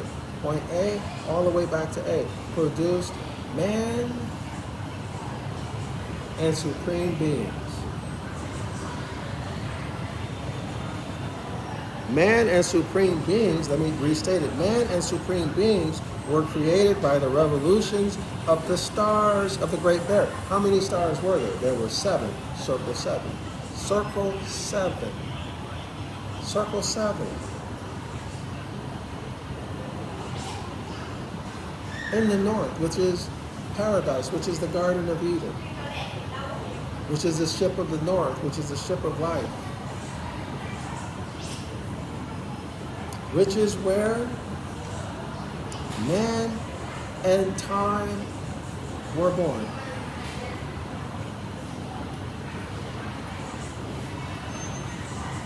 Circle 7 in the circumpolar zodiac projection.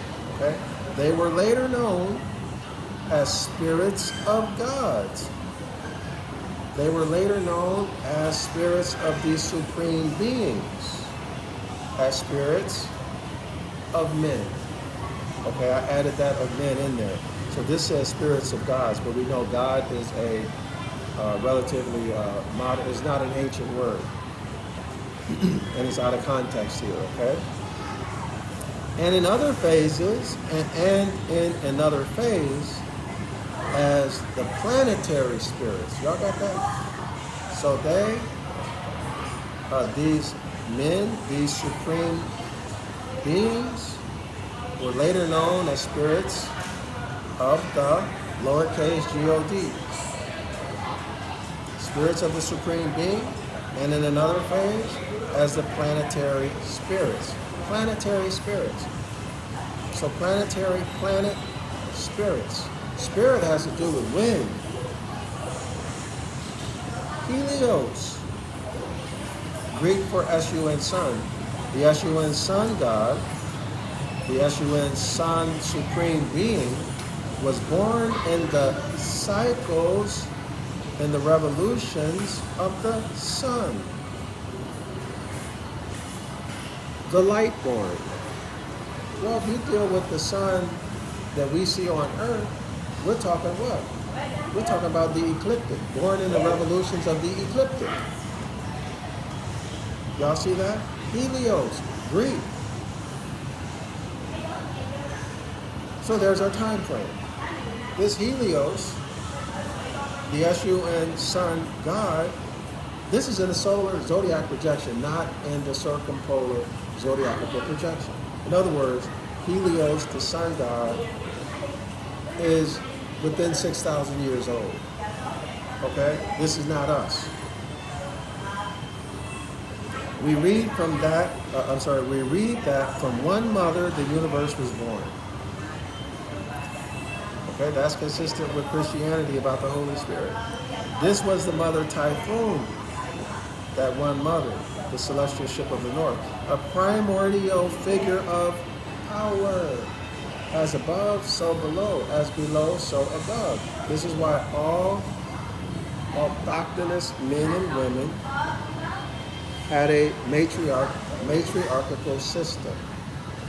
Okay? As above, so below. As below, so above. The mother, or as they say, Big Mama, had the power. And she was the symbol of power, right? Ain't that true, y'all? Your grandmother came around, or your great-grandmother, y'all shut up, and everybody did what she said, right? You were on your best behavior in front of your grandmother. A very ancient form of Typhon was the water horse, the bearer of the waters, which was the hippopotamus. This animal had 4 toes on each of its 4 feet, and therefore was considered a type of the 4 corners of the earth. The earliest types were also feminine, not masculine, not maternal, feminine, and were represented as animals. See, zodiac, zoo, okay? Kingdom has reference to animals. Kingdom of God has reference to animals, okay?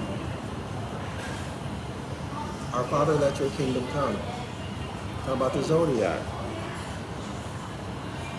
And we're represented as animals or having the properties of animals. Jehovah, YHWH, Yahoo, Yahuwah, Yahweh. Jehovah, who at first was considered female, was represented as a type of animal. And by the rabbins and by the rabbis was known by the mystical name of 4 letters. YHWH or JHVH. Their tetragrammaton. Tetra means 4. Gram. 4 what, y'all? 4 letters. 4 letters. Tetragram. 4 letters. Aton. Aton is the Kemetic deity, the sun.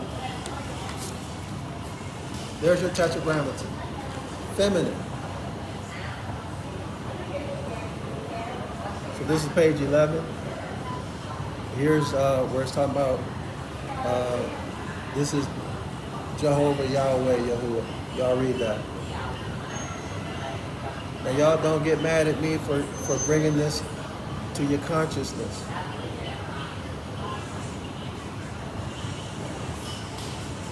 So Jehovah is feminine. So Hebrew Israelites, how does this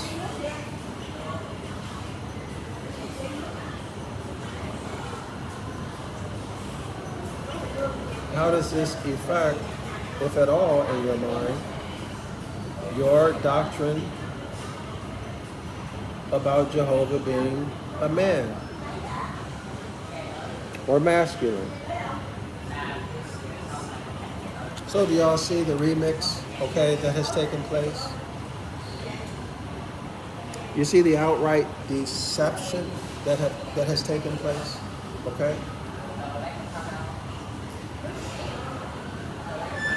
Jehovah, who was at first considered a female, a woman, was also represented as a type of animal. And no wonder Jesus said, "Our Father, let your kingdom come." Kingdom has to do with animals. So he was represented as an animal. That adds more meaning to the story, right, y'all? Tetragrammaton. So here's Tetragrammaton. Y'all see it? So let me show you Tetra.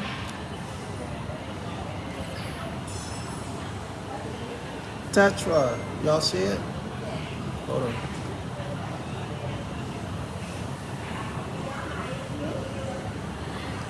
Can y'all see Tetra right there? Hold on.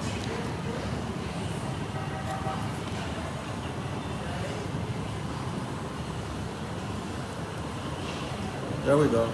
Hold on. Everything is reversed from the way I'm looking at it. There's Tetra. Y'all see that means 4? Y'all see gram? Grammar, 4 letters. Aton. Aten. That's the Egyptian deity of the sun.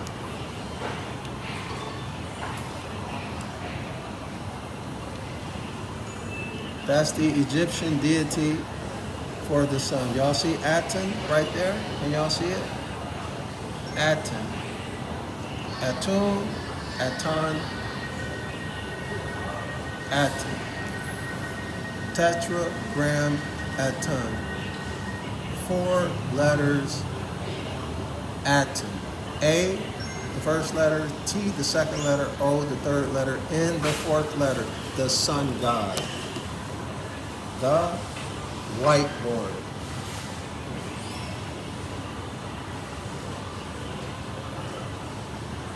The portrayal of a woman arching over the earth and resting her hands and her feet represents the 4 corners or the 4 cardinal points. All right, the 4 cardinal points, that's the cross. There we are. Y'all see it? Solstitial line, winter and summer solstices, and then the equinoctial lines. The spring and fall equinoxes. Here it is.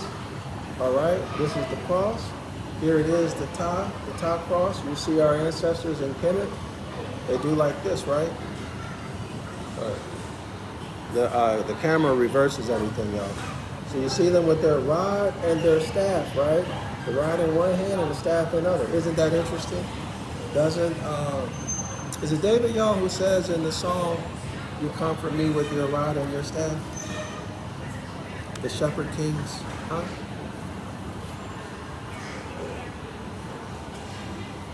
So the 4 cardinal points, the head of a lion, this is how our ancestors formed that cross. The Ta. So in ancient Iberia, this is the Ta cross. The head of a lion, the head of a bull, which is Taurus. The head of a lion, which is the zodiac sign Leo. The head of an eagle, which is the zodiac sign Scorpio, and then the head of a man. All right, and a Morphodite, Aquarius. All right, you'll see this in Ezekiel chapter 1, and then I think Revelation chapter 4. Okay, y'all. And so let's keep going. So the zodiac was given as a human female figure. And I'm wondering, y'all, if by human they mean Han-Uman, literally, by a Han-Uman female figure. Even though the initial iterations of Han-Uman were hermaphrodites. Penis and vagina present.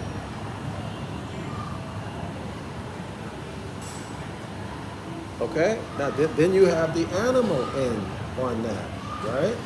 You have the chimpanzee in on that. If it's the Han-Uman, half man, half monkey. Han-Uman, H-A-N-U-M-A-N is contracted In other words, they deleted the A and N after H. You get H, A-N is deleted, so you have H-U-M-A-N, human. And a human, according to lawful dictionary definition, is a monster and is non-descendable, okay? Non-descendable, period. So the zodiac was given as a human, so I'm thinking zodiac, solar zodiac projection. The zodiac was given as a human female figure. And upon this, the astrological chart was founded. Next sentence, Atum, A-T-U-M. This is the same A-T-O-N, A-T-I-N, however you want to spell it, right? The vowel is interchangeable. So Atum, then it says the first Adam. Man is the son of the sun, right? The first Adam is called in the Book of the Dead, so this is talking about Kemet. The first Adam in the Kemetic Book of the Dead is called the Mother Goddess of Time. Wow. All beginnings were founded on the feminine. Very interesting. All beginnings were founded on the feminine. Now remember, we are not talking about a flesh and blood woman. Okay? These beginnings are talking about masculine mental energy. Okay? But when we talk about the zodiac, well, that's concrete, that's physical. So I wish he would have said the solar zodiac projection, or so the zodiac, I don't know if he's talking about the circumpolar or the solar zodiac projection, was given as a human female figure. And upon this, astrological chart was founded. And upon this, the astrological chart was founded. That's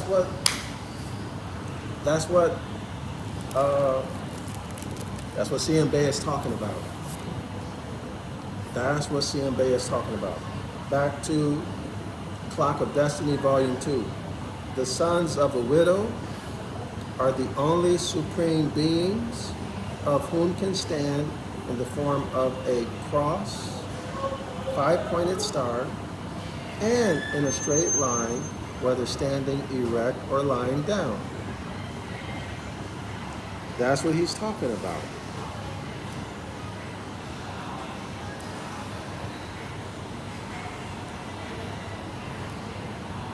This is why, let me get my thoughts together, y'all.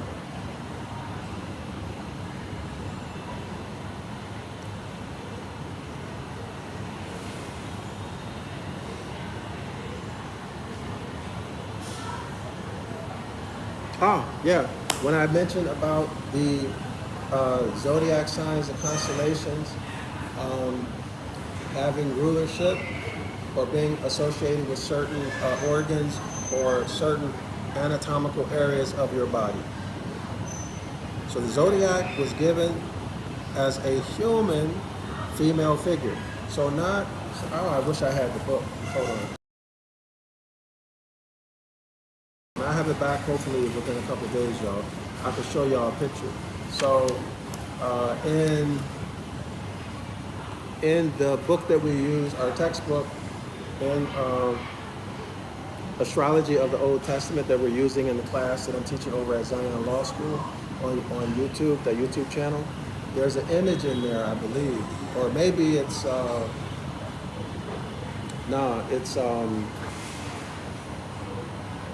it's the Gospel and the Zodiac. Or y'all can just Google search it. But you look in that book, you'll see a man, and it has the zodiac. Aries is the head, I think Pisces the foot. I don't remember all of them offhand. But you'll see the anatomical locations of our physical body where the zodiac signs influence, they exercise the most influence over those anatomical areas of the body. Okay? And this is what's coming to mind right now. Okay? And the moon is involved in that. So the zodiac sign was given as a human female figure, not a man, y'all, not a man. And upon this, the astrological chart was founded. Okay? Atum, A-T-U-M, y'all know that's the Egyptian sun god. So the Egyptian sun god, Atum, and in parentheses it has the first Adam. So I'm thinking as above, so below, as below, so above. Why? Because man is the son of the sun. The sun is God, connotatively speaking, in the solar zodiacal projection, if y'all follow me. So Atum is the Egyptian sun god, who is the first Adam.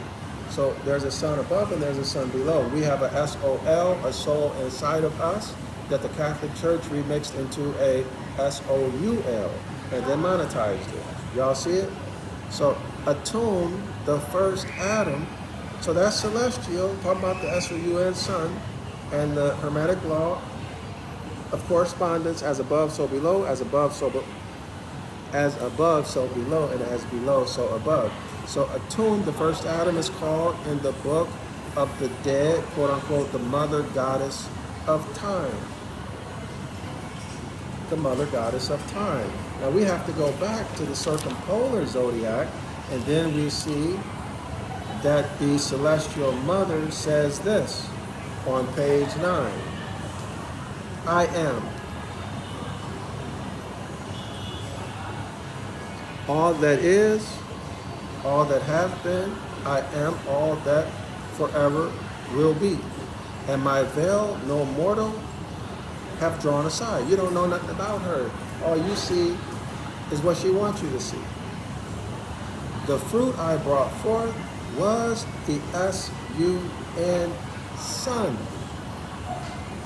What's his name, y'all? What's that first son name? Sut. S-U-T. Page 11. Page 11. She was later made goddess of the constellation of the Great Bear. Mother goddess. And her first son was called Sut. S-U-T, the dog star in the south. It is here in this mystical allegory, born amongst the stars, that we find the origin of the Immaculate Conception. Let's turn the page. Let's go back to page 12. Atum, the first Adam, is called in the Book of the Dead.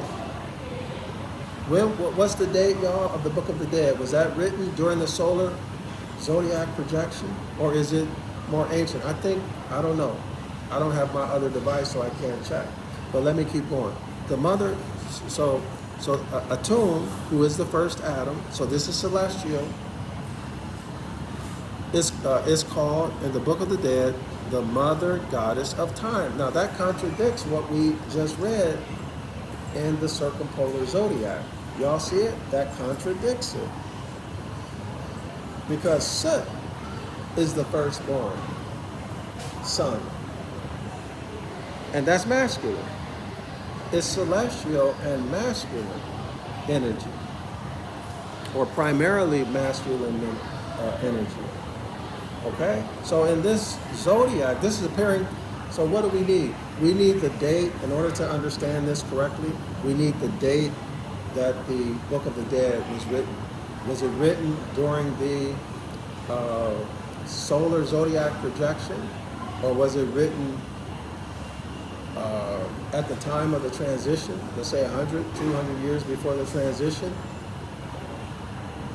Okay? So if it's written during the solar zodiac projection, then that means they changed it. This is a remix.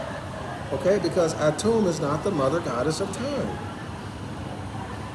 Y'all see it? Typhon is the mother goddess. And Typhon, according to page 10, Typhon is the Garden of Eden or paradise.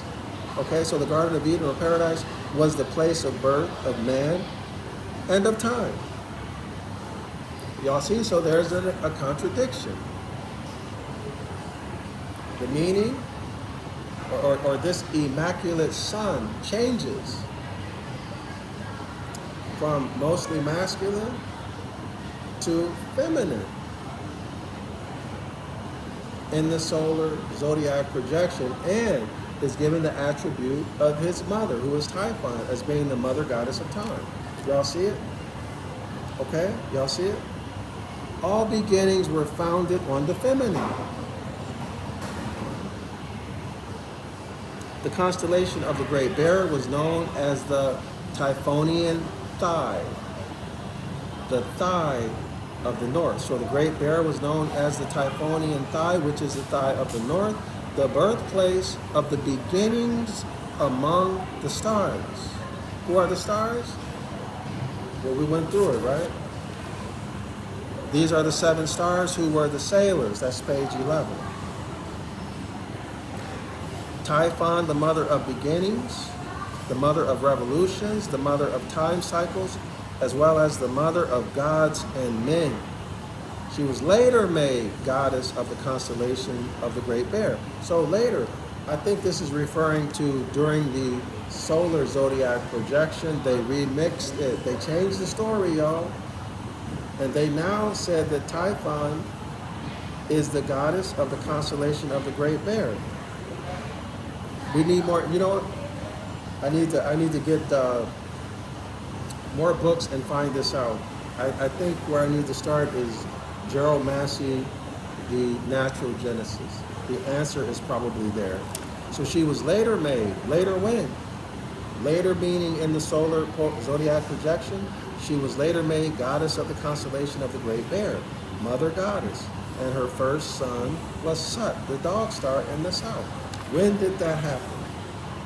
Okay, let's continue. The constellation of the Great Bear, this is what's being talked about now, was known as the Typhonian Thigh, the thigh of the north, the birthplace of the beginnings amongst the stars. In our Bible, we read, quote unquote, "The days come, saith the Lord, that it shall no more be said, the Lord liveth, that brought up the children of Israel, Israel,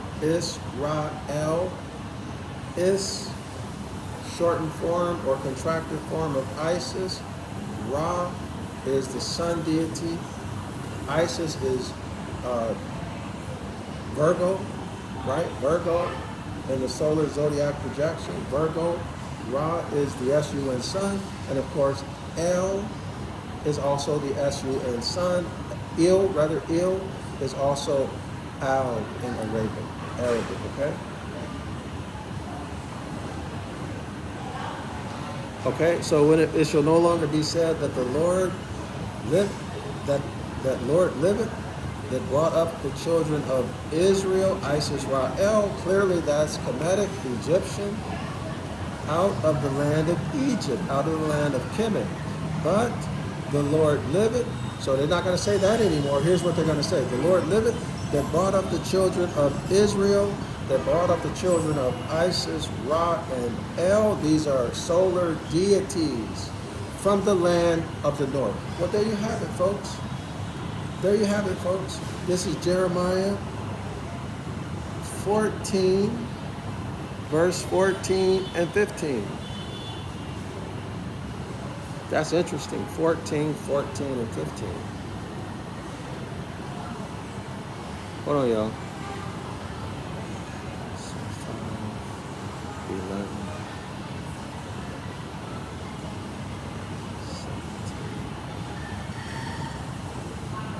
Listen to this, y'all. Listen again. The days come, saith the Lord, that it shall no more be said, the Lord liveth. That it shall no more be said, the Lord liveth. It shall no more be said, the Lord liveth. That brought up the children of Israel out of the land of Egypt.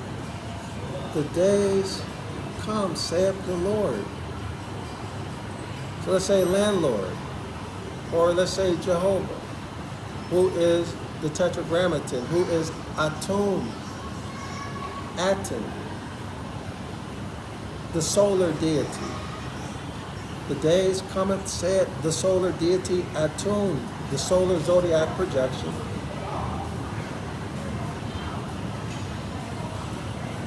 That brought up the children of Israel, of Isis, Ra, and El, of Isis, Ra, and El, out of the land of Egypt.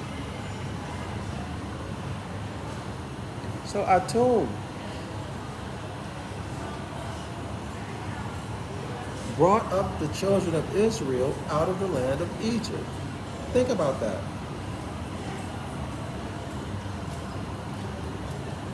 The days come, saith the Lord, that it shall no more be said. It shall no more be said, the Lord liveth. So what's the opposite of live? Death.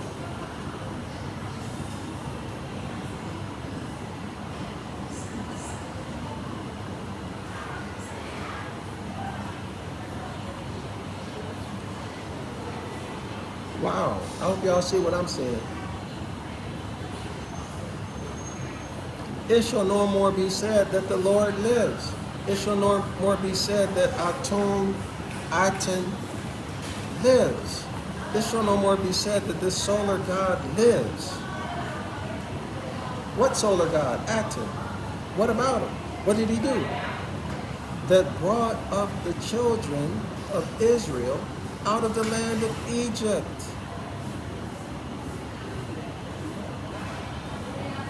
He brought this bloodline of Kemites or Egyptians, Aten. Aten brought the children of Israel, Isis, Ra, and El, out of the celestial ship of the north. Aten brought the children of Israel out of the circumpolar zodiac projection and into the solar zodiac projection. This is coming from Jeremiah chapter 14, verse 14 and 15. The original mother, Typhon, quote unquote, lady of the heavens, was mother of the male child known as Sut, S-U-T, who grew up to be her consort. Uh-oh, this is sounding like the Christian stuff, right? This is sounding like the Christian stuff. Now remember, this is celestial. This is not physical. This is not fleshly. This is celestial. You read more about this in the Devil's Pulpit, where it talks about the incest in Christianity involved with the deity, Virgo and JC, the Christ figure, and all of the solar religions. Okay, here it goes. Here's the origin of it.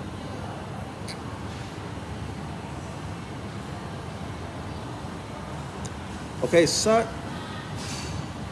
remember, is her first child, grew up to become her consort, become her man, and who eventually became his own father. See, we see this in Christianity. We see this concept in Christianity. This is where it comes from. Right? For example, let's say the Father and the Son are one. Well, the Son is his own Father, right? Jesus is his own Father, right? Y'all see it? Okay, so Sut eventually became his own father in the character of the generator. Y'all see that? The generator is the one who gives the sperm. Quote unquote, the oldest permutation known in theogony became apparent at this point. See, this is what I just mentioned. This is what I just discussed with you. Which is that of the Son, S-O-N, Son, becoming his own father, and the mother being generated by the Son. So the mother came first. She brings forth a man-child, a baby, the Immaculate Conception. The man-child, the baby grows up, the son grows up, becomes the consort, or in religion, y'all, or in civilly dead people, y'all say the husband, becomes a husband of his own mother. And then they copulate, have sex, and they produce a baby, a son. Okay? So let me read it again. Sut eventually became his own father in the character of the generator, quote unquote. The oldest permutation known in theogony became apparent at this point, and here it is, which is that of the son, S-O-N son, becoming his own father. We just read that, right? And the mother being generated by the son.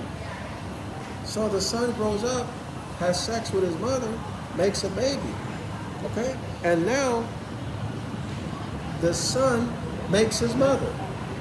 Clear? Okay? So the son becoming his own father and the mother being generated by the son. All right? Clear? So again, the bringer forth, masculine mental energy in its role as bringing forth, in its role as giving birth, is considered a woman. But remember, it's masculine and feminine energy. Y'all see that? It is masculine and feminine energy.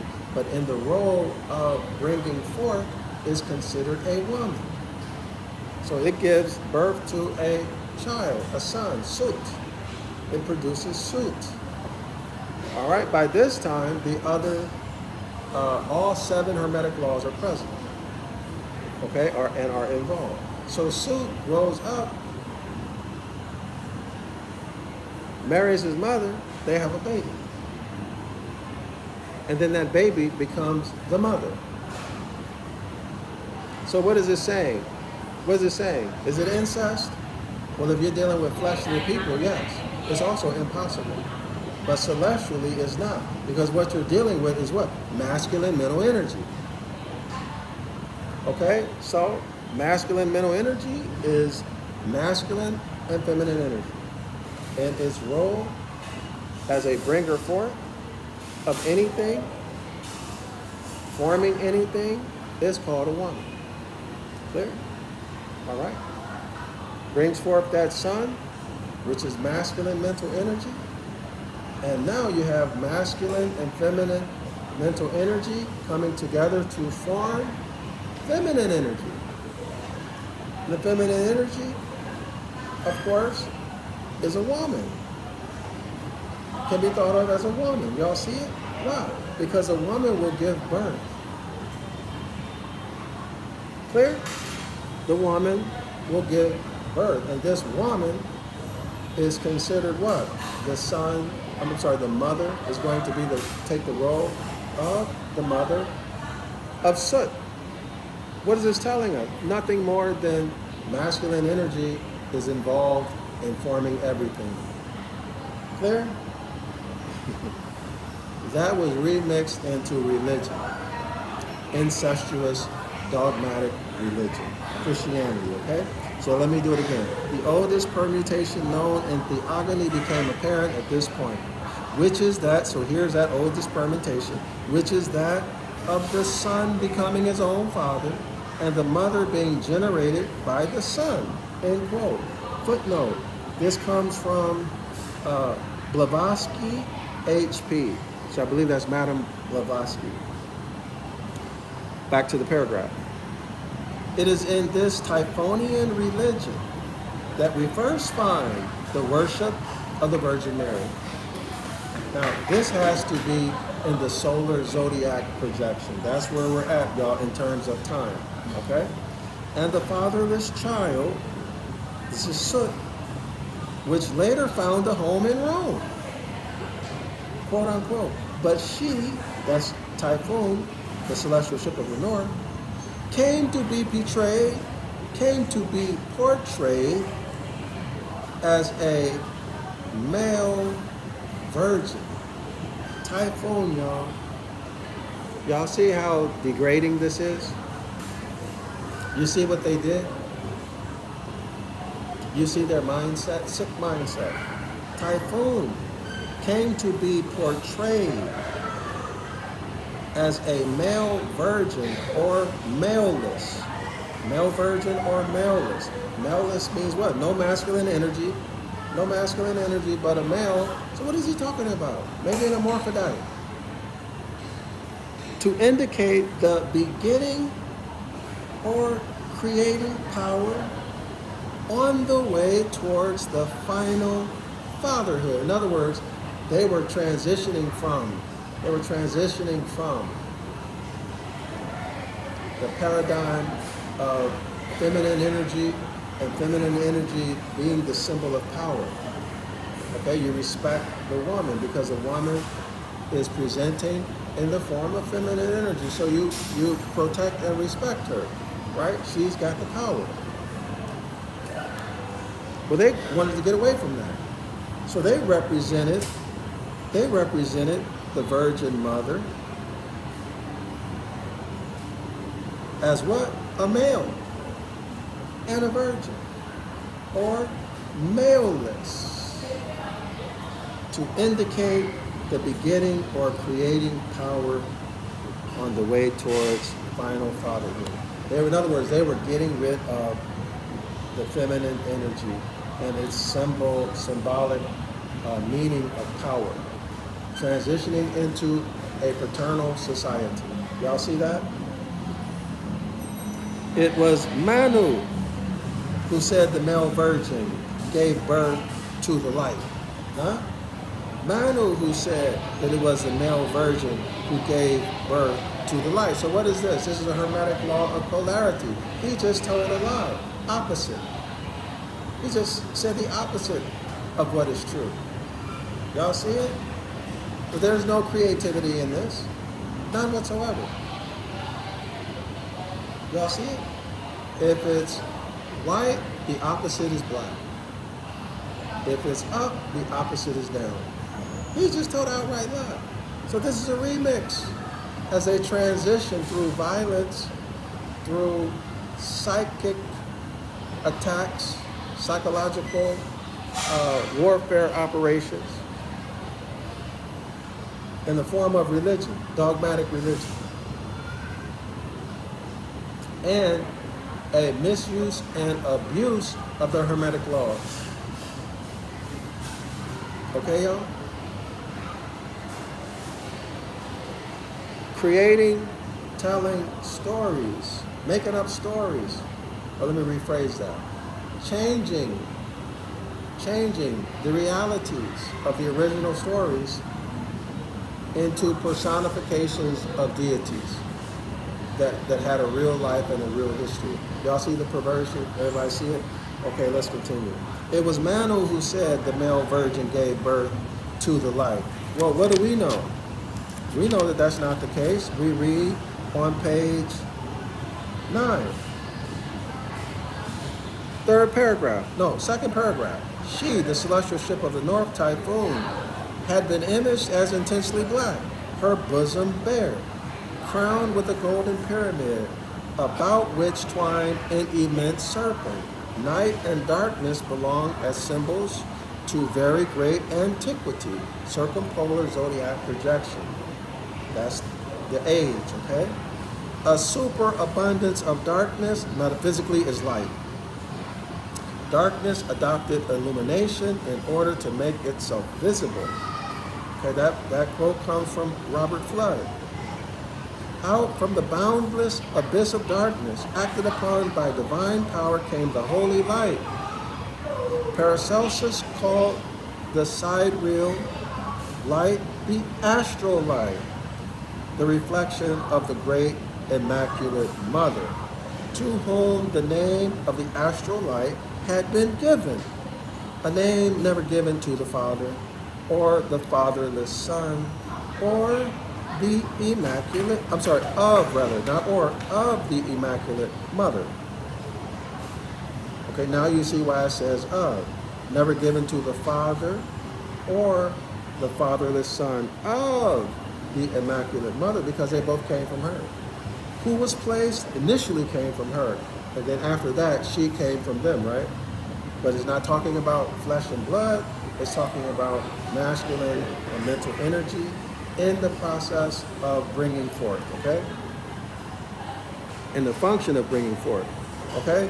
So the Immaculate Mother who placed on the physical plane, who was placed on the physical plane as the lowest of the manifestations. Y'all see it? So they totally changed the story. They reversed it. Manu said the male virgin gave birth to life. That is absolutely untrue. Manu is a liar. Now remember, the black Afrocentric scholars got us stuck in the solar zodiac projection with these lies. Y'all see it? And we thought we were getting at the truth, the absolute truth. When we found out that Christianity was dogmatic, religious dogmatism. So you go into Hebrew Israelitism, when you find out, and Judaism, when you find out all of that is also a lie. Then you go into astrotheology. And then if you study it long enough, well, I can't say that.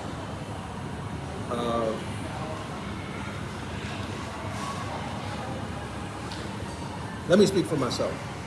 Let me do it that way. So I went into astrotheology, right? And civics. And then I discovered that the whole solar zodiac projection is also a lie. It's not the original. It's a remix of the original, which is the circumpolar zodiac projection, which is the celestial ship of the north.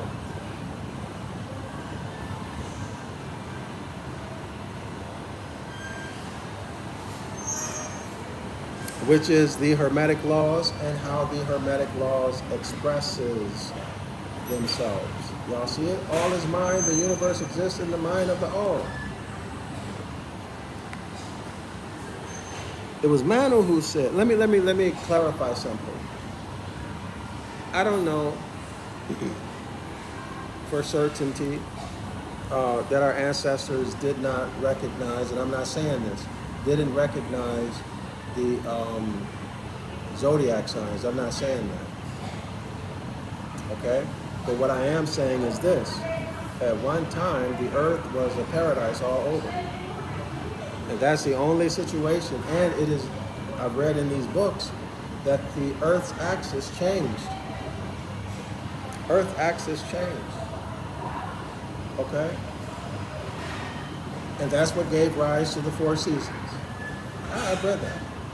So when the Earth's axis changes, that means the angle of the ecliptic is also going to change. Now you have a solar zodiacal system that's highlighting or focused on the SUN sun and the four seasons and the life cycle, the life and death cycle associated with that. Y'all heard? And we also know of the great floods and all of this stuff, the mud flood and all of that stuff, right? The Noah's Ark and all of that, the floods. Okay, so let's keep it going. So Manu is a liar. All mythical allegories of the heavens state that from herself, the mother came first. Y'all hear that? All mythical allegories of the heavens state that from herself, the mother came forth.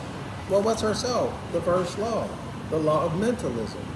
All the 6 laws, all the other 6 Hermetic laws come out of the first, which is mentalism.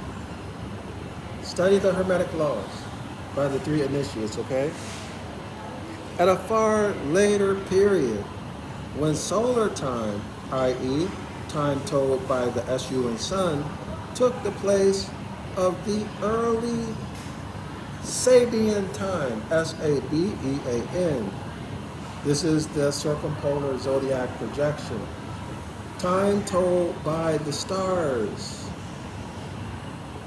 The self-creator was made in the image of the male. Y'all see that? forms of worship of this very early religion are somewhat obscure because there were no worship of gods. It was the study of nature and using the results of those studies to create science and technology.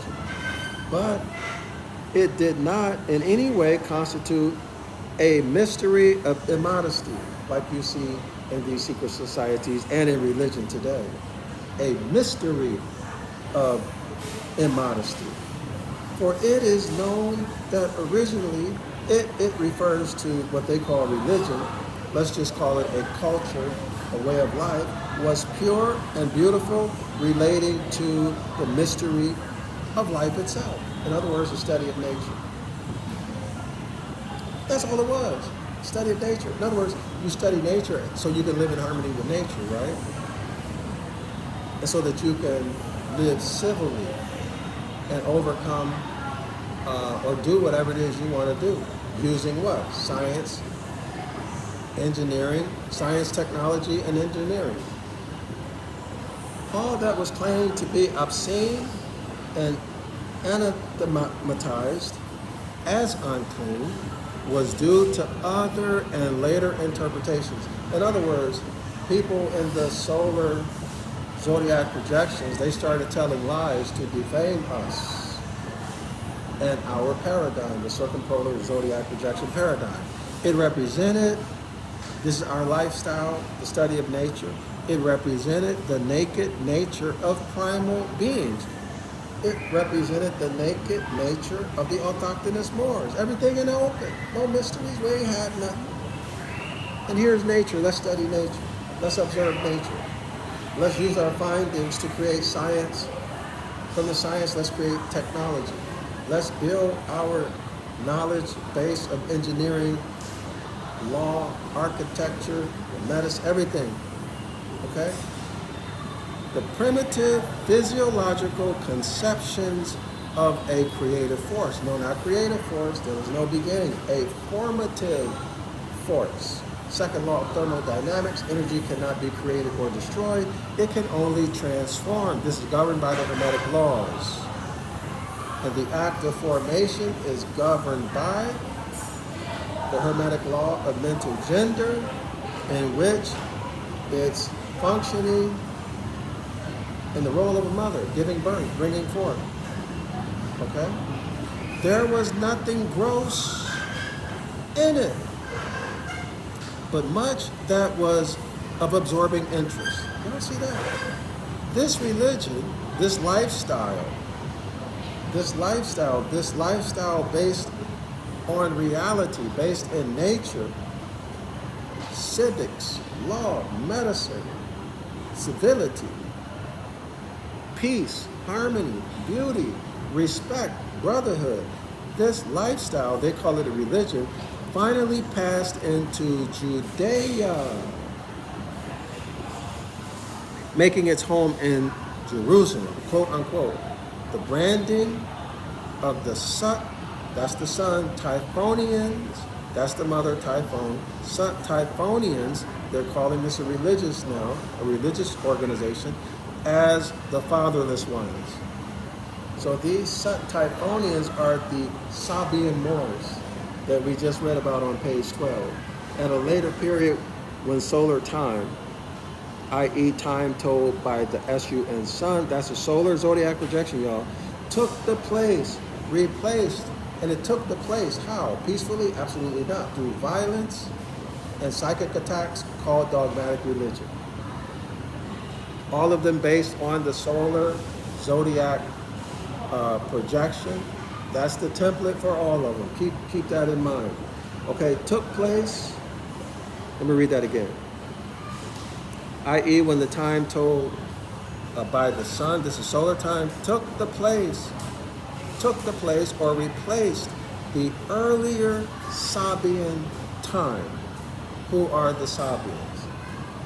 Well, they're the autochthonous, Genesis chapter 2, verse 7, autochthonous Moors, the rightful heirs of all land on earth,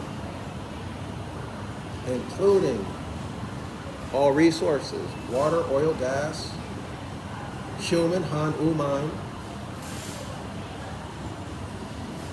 All commerce, all contracts, all energy, including celestial energy.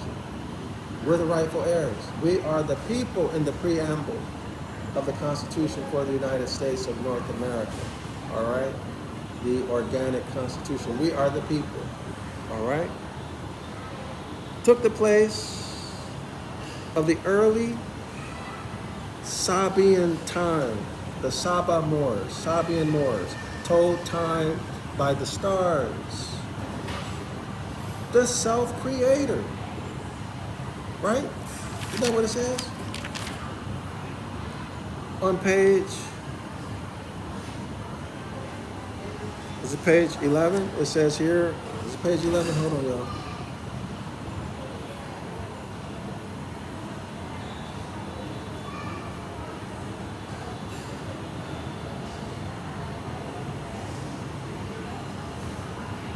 Oh, in the footnote on page, footnote 1 on page 111.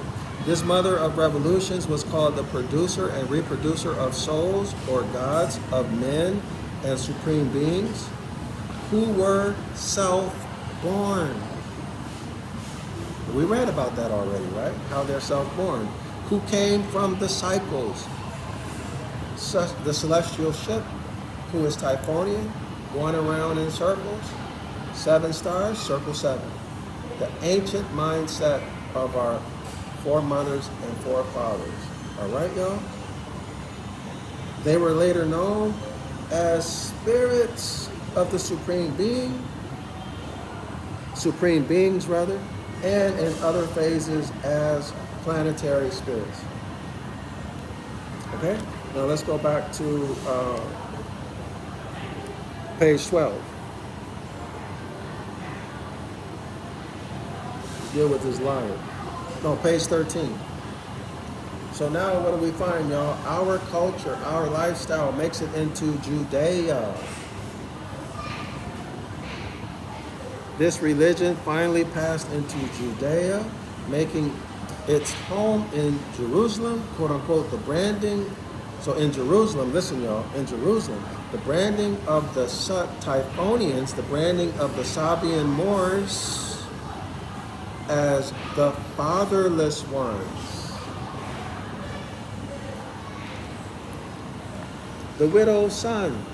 The widow's son.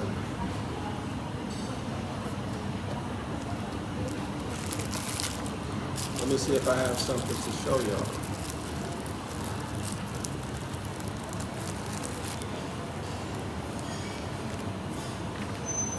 No, I don't have it. I'm going to come back, y'all, and I'm going to share it with y'all. Something that we use in our doctrine, in our holy writs. Our holy writs. This is a writ, one of Consul General Lamont Maurice L's writs, where he used the expression, "Is there any peace for the widow's son?"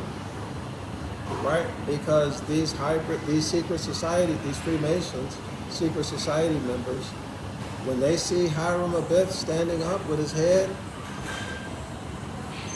in the North Pole, his head is the North Pole, that means he's returned to the mindset of his ancient foremothers and forefathers, and his feet are in the South Pole. They're obligated to help him. Is there any peace for the widow's son? Okay, now, let's continue. Page 13. Page 13.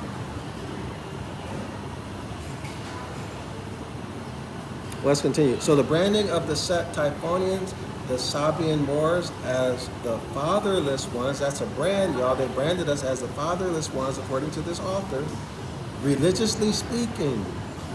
So now we're talking about Judaism, not the bloodline house of Yasharallah.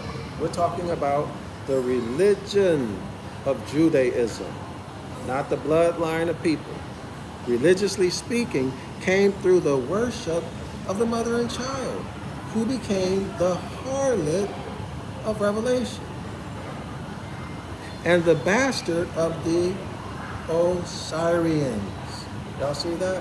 So that's the religion, y'all. Osirians, Osiris, that's religion.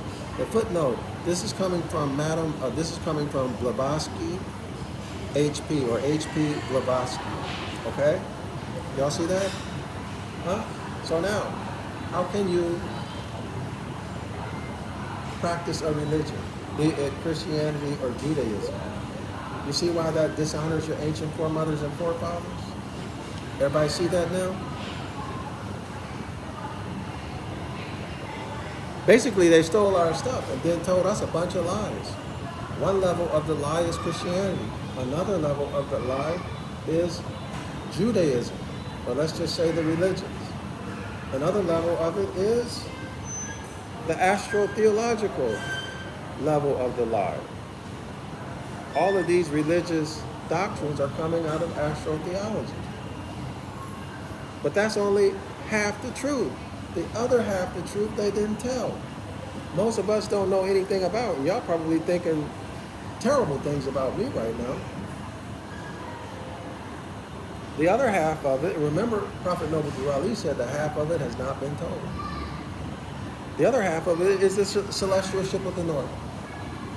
The ancient zodiacal projection that our ancestors lived their life by hundreds of thousands, millions, or an untold, uncountable, unperceivable number of years. Whereas this solar zodiac projection is only 6,000 years old. If you believe that, it's probably much less older than that. I mean, it's probably much younger than that. Much, much younger than that, okay? First of all, you can wipe out those 2,000 years of the alleged birth of Christ and the 2,000 years that have passed. Right, y'all? You wipe that out. That brings you down to 4,000 years. It's about a third. Okay, that knocks off 33% of that.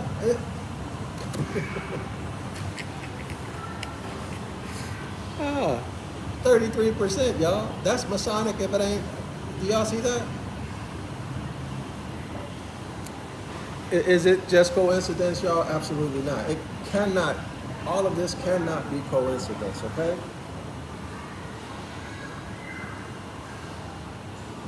Next paragraph. Sut, son of Typhon, was the name given to the first male ever recognized or known. Now remember, Sut is the celestial ship of the north, or Typhon's first son, S-O-N son. And though his manifestations were many, his beginning was as Sut, the dog star. Sut, the dog star, that's the initial. Okay, that's his initial presentation. As we know it, in the south, in the circumpolar southern, in the southern circumpolar region, right? This is where we find Sut, the dog star, who is the firstborn of Typhon, who is in the north, the ship of the north, the celestial ship of the north. Sut ended, listen y'all, he ended, in other words, they changed the story about Sut. He ended by becoming the Alpha and Omega of the book of Revelation. Wait. Sut is in the south. Astro-theologically, the devil is in the south. Satan is in the south, the opposer of God. Why? Because this is a line. This is Christ, the summer solstice, June 22nd. This is the same line. At the extreme opposite end of the line, we find what? The winter solstice, which is ruled by darkness. December 22nd is the day of the year that has the greatest or the maximum number of dark or nighttime hours. That means it's the fewest, it's the days of the year that has the fewest hours of daytime, fewest hours of light. And here, because the sun is at the opposite end of the Christ, the sun here takes on the title of Hashatan, or Shaitan, Satan. Okay? Since it's ruled by darkness, you could take the D off of dark, prefix it to evil, you get devil. Satan, the devil. In other words, the Son is at the opposite end of the same line as the Christ. So now the Son takes on the title of devil. Of Satan. The opposer, Satan, the Son at the opposite end of the Christ. That's all it means. It's not a person who's out to get you. It's just telling you the location of the S-U-N Son and the title that it takes on. So in ancient Ibriat, in Hebrew, Canaanite, Phoenician, whatever you want to call it, the title of the sun at the summer solstice is Christ. The title of the sun at the winter solstice is Satan, Shaitan. Right? Christ is ruling in the kingdom of God because the sun dominates. That's all. Between March 22nd and September 22nd, the sun is dominating. The days are longer than the nights. But below September 22nd, September 23rd, on down to March 21, thereabout, the nighttime is dominating. Okay? That's all they're saying.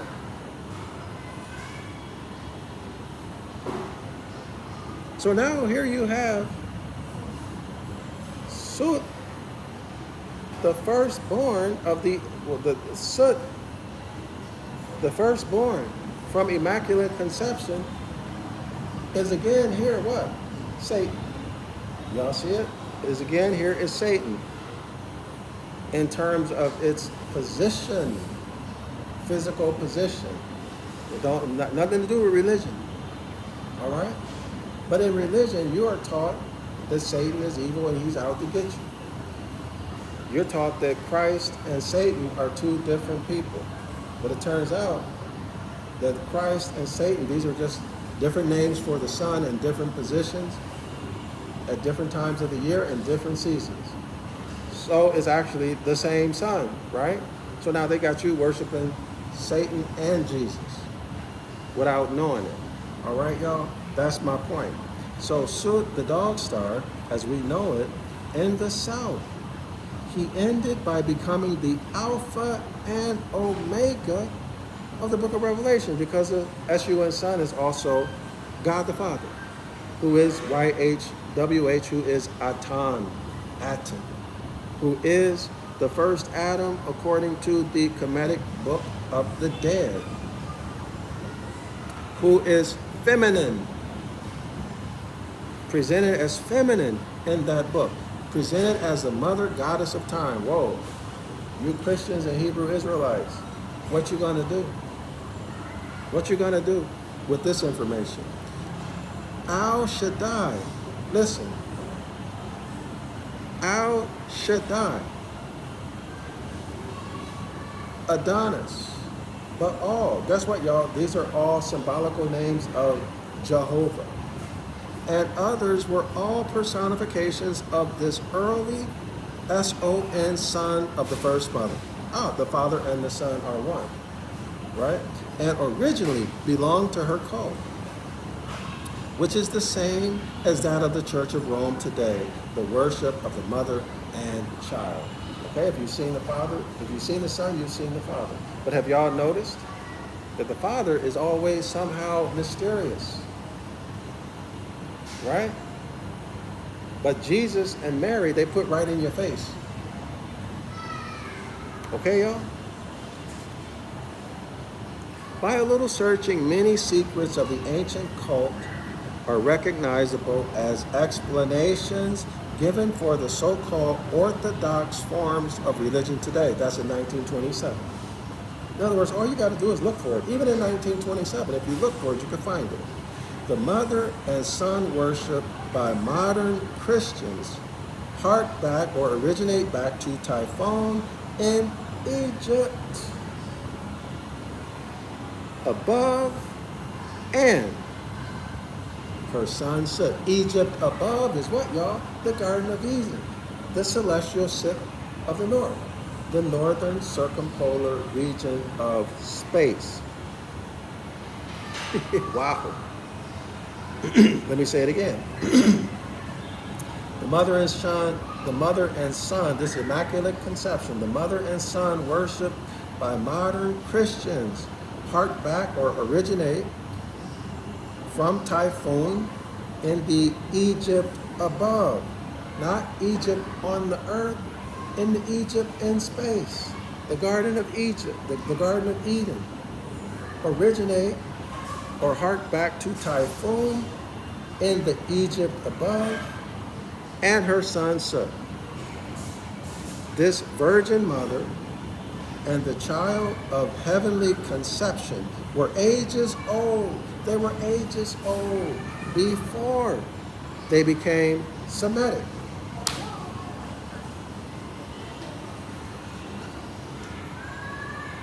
Ages old. What age? What age, y'all? Hundreds of thousands, millions, uncountable, an uncountable amount of time before there ever was a Semitic people. Listen to what this Semitic means. And this was a first for me, y'all. Listen to this.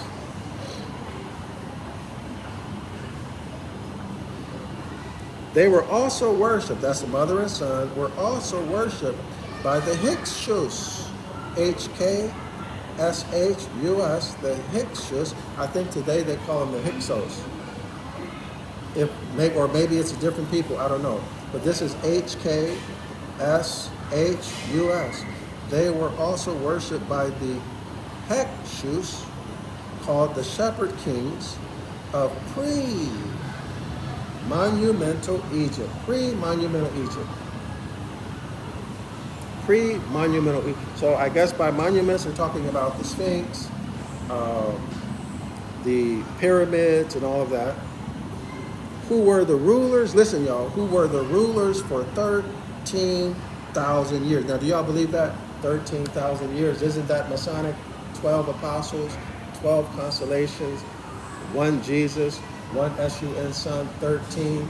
13 represents perfect rulership, perfect control over the minds of the masses of people.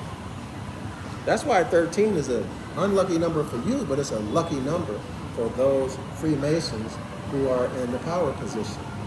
Okay, exercising absolute control over your mind. And most of y'all will argue against that. Okay, so I don't buy that because that's Masonic. That's encoded. 13,000. I just don't buy it. Okay? Maybe I'm wrong, but I don't buy it. It says 13,000 years before the time of their first king, Menes.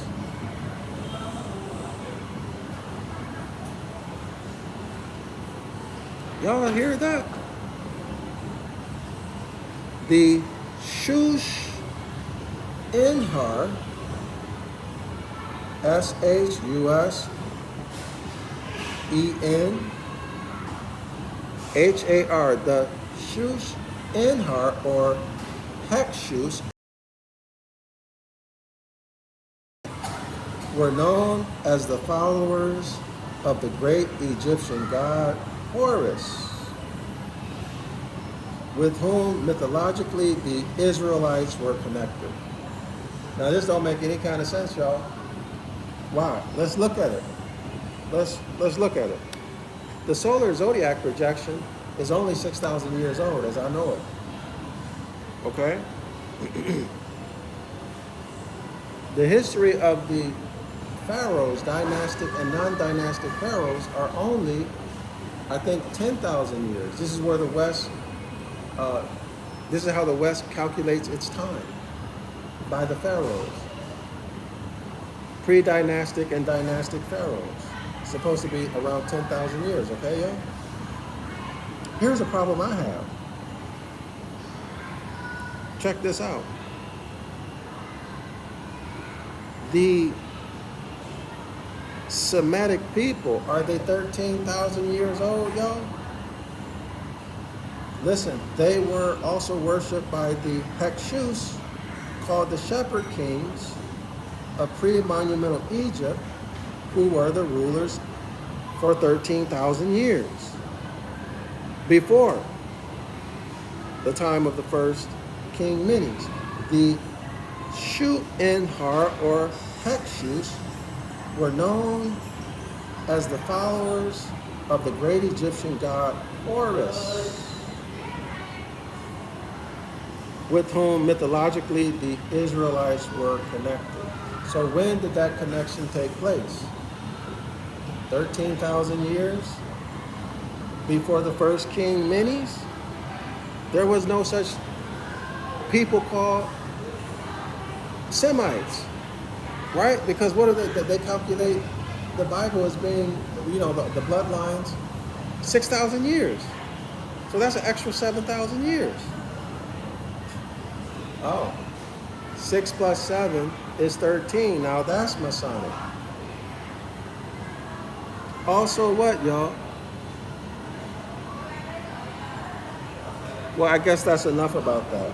So I don't buy this. I don't buy it at all. And I have heard, if my memory serves me correctly, the Hyksos didn't rule for 13,000 years. I don't remember the exact number, but it was nowhere near, as I recall, as 13,000 years. Maybe I'm not remembering correctly. But anyway, this needs to be researched further, right, y'all? Pre-monumental Egypt goes back, if you just look at the age, currently they say the age of the Sphinx is more than 25,000 years old. When you look at the water, or the, what is it called? What is it called, y'all, when the water, I don't want to say watermarks, but when you look at the deterioration, I don't remember the term for it, the deterioration of the stone due to water erosion. Yeah, when you look at the water erosion patterns on the Sphinx, the present day analysis is that it's more than 25,000 years old. But remember, there are pyramids in the Americas that are much more ancient than that. So I don't buy this. The timelines are not right. Actually, I think, in my opinion, this is just my intuition, these things happen much, much more recently. Maybe even what we call the Middle Ages, when all of this stuff happened. Okay, y'all? Maybe the 1600s, 1700s, or 1600. That's what my intuition tells me. Okay, let's continue. And then also Horus. Horus is a sun god. Horus is a sun god, unless his attributes change. So Horus is the SUN sun, so that's a solar zodiac projection. So now the ages are off. The chronology is off. Y'all see it? Okay, let's continue with page 13. Well, you can't make this stuff up. Page 13. Y'all see that? Now, y'all think this is a coincidence, y'all? This is encoded. Page 13. This is encoded. And presently, I don't know the code. I don't know what this means, but it's definitely encoded. This is not a coincidence. When superseded the Sut-Typhonians, in other words, when they were militarily taken out of power. When militarily taken out of power. When militarily taken out of power, when superseded, the Sut-Typhonians were denounced by those who had come to worship a father and a son instead of the mother and son. So here we are, y'all. This tells us we're dealing with with the solar zodiac projection. So this 13,000 years and all of that, 13,000 years of Hyksos rulership, And I've read some places where the Hyksos were allegedly Jews, Jewish religion, not Yasharala bloodline. Talking religion, ruled Kemet.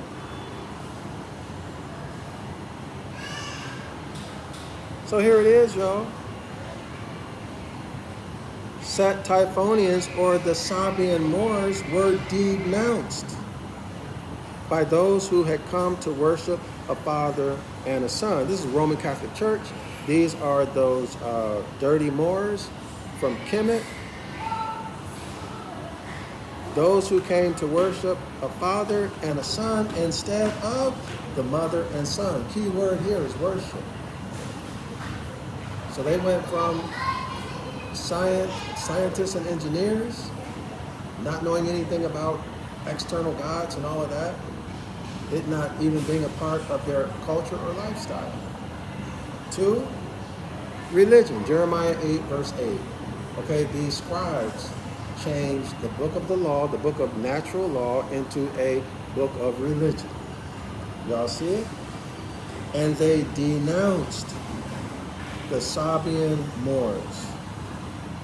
Of the good Typhon, it was said, however, quote unquote, hers is a figure so ancient that it belongs to a typology which preceded eschatology and mythology. In other words, Typhon, the celestial ship of the North, that whole paradigm, that whole age, the circumpolar zodiacal projection or age, came way before eschatology or mythology ever came into being, and of an order set in heaven. In other words, is celestial and use, listen to that, in order set in heaven on the Garden of Eden, the north circumpolar zodiac projection, right? The northern star region of space. And of an order set in heaven, the Garden of Eden, for use. In other words, its purpose, its function was not for religion. Type of time and force. So in other words, its purpose was for timekeeping and force. Natural phenomena, forces, right? Forces, energies, and not for beauty. Didn't have anything to do with superficial things. Didn't have anything to do with dogmatic religion and external gods, but it had to do with keeping of time. That's navigation, y'all. Moors are navigators. Moors are navigators. It had to do with navigation and forces, the forces of nature, Hermetic law, and all of the lesser forces of nature. This is page 14. Primitive man knew, in other words, the autochthonous Moors knew nothing of the one God of a later religion. We didn't know anything about these external gods. In all earlier cults, capital G-O-D, God meant the absolute, pervading all places, in and of all. What is that? Consciousness, intelligence, awareness, mentalism. Yet none might share his surpassing celestial majesty.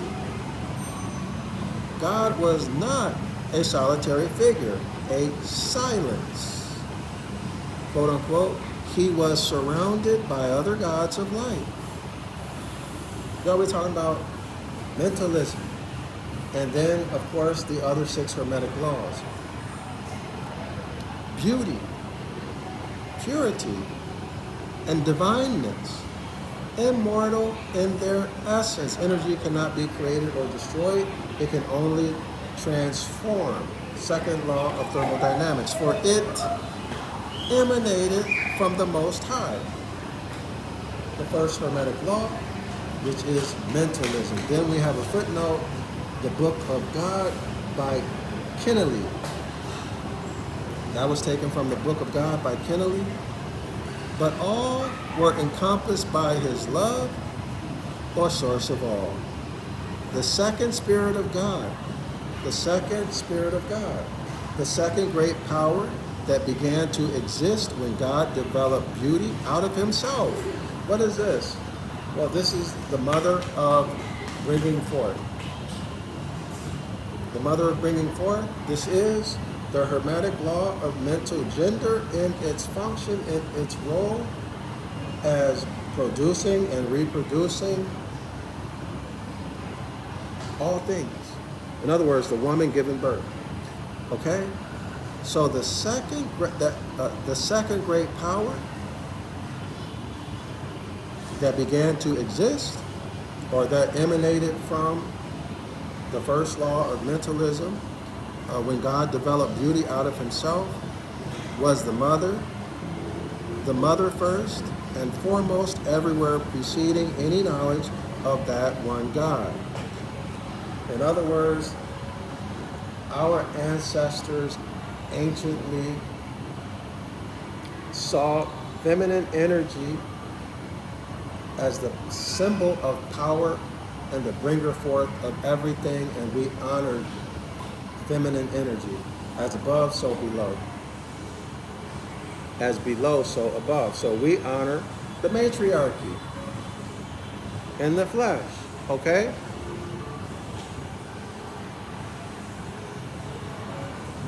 We did this eons before there ever was this one God concept, these Abrahamic religions and all the other 16 solar religions. She was nature, the Spirit of God, the virgin spirit of ineffable loveliness, and as such received worship. Nope, received honor and respect. There's a footnote too. The Egyptians, the Kemetic people, symbolically named God the quote-unquote ancient darkness. Okay, the triple darkness of space, the superabundance of darkness, which metaphysically is light. Okay, and darkness, as the book says, darkness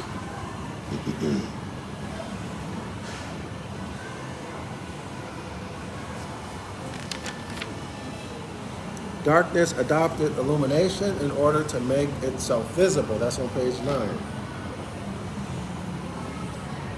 Okay? So the Kemetic people symbolically named God, which is not an ancient term, the quote-unquote ancient darkness. Okay, so what people call God now, the ancient Kemetic people called ancient darkness. There's your God. Of this darkness, H.P. Blavatsky writes, quote-unquote, darkness is the root of light. Light is matter. Darkness, pure spirit. Darkness, metaphysically, is absolute light. Darkness, metaphysically, is absolute light. Light is merely a mass of shadows, as it can never be eternal and is simply an illusion or Maya.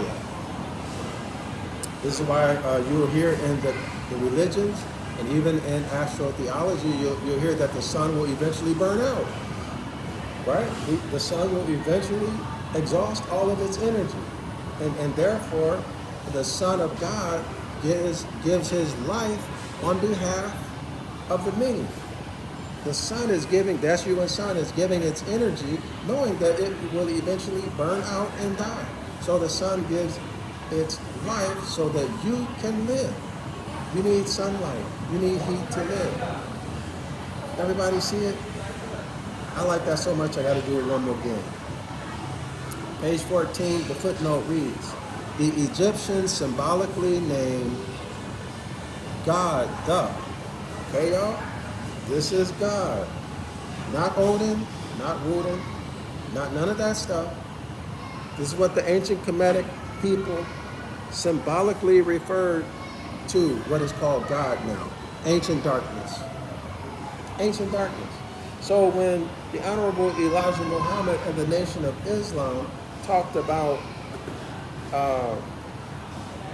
the Honorable Elijah Muhammad being in triple darkness in a spaceship, well, this is what he was talking about.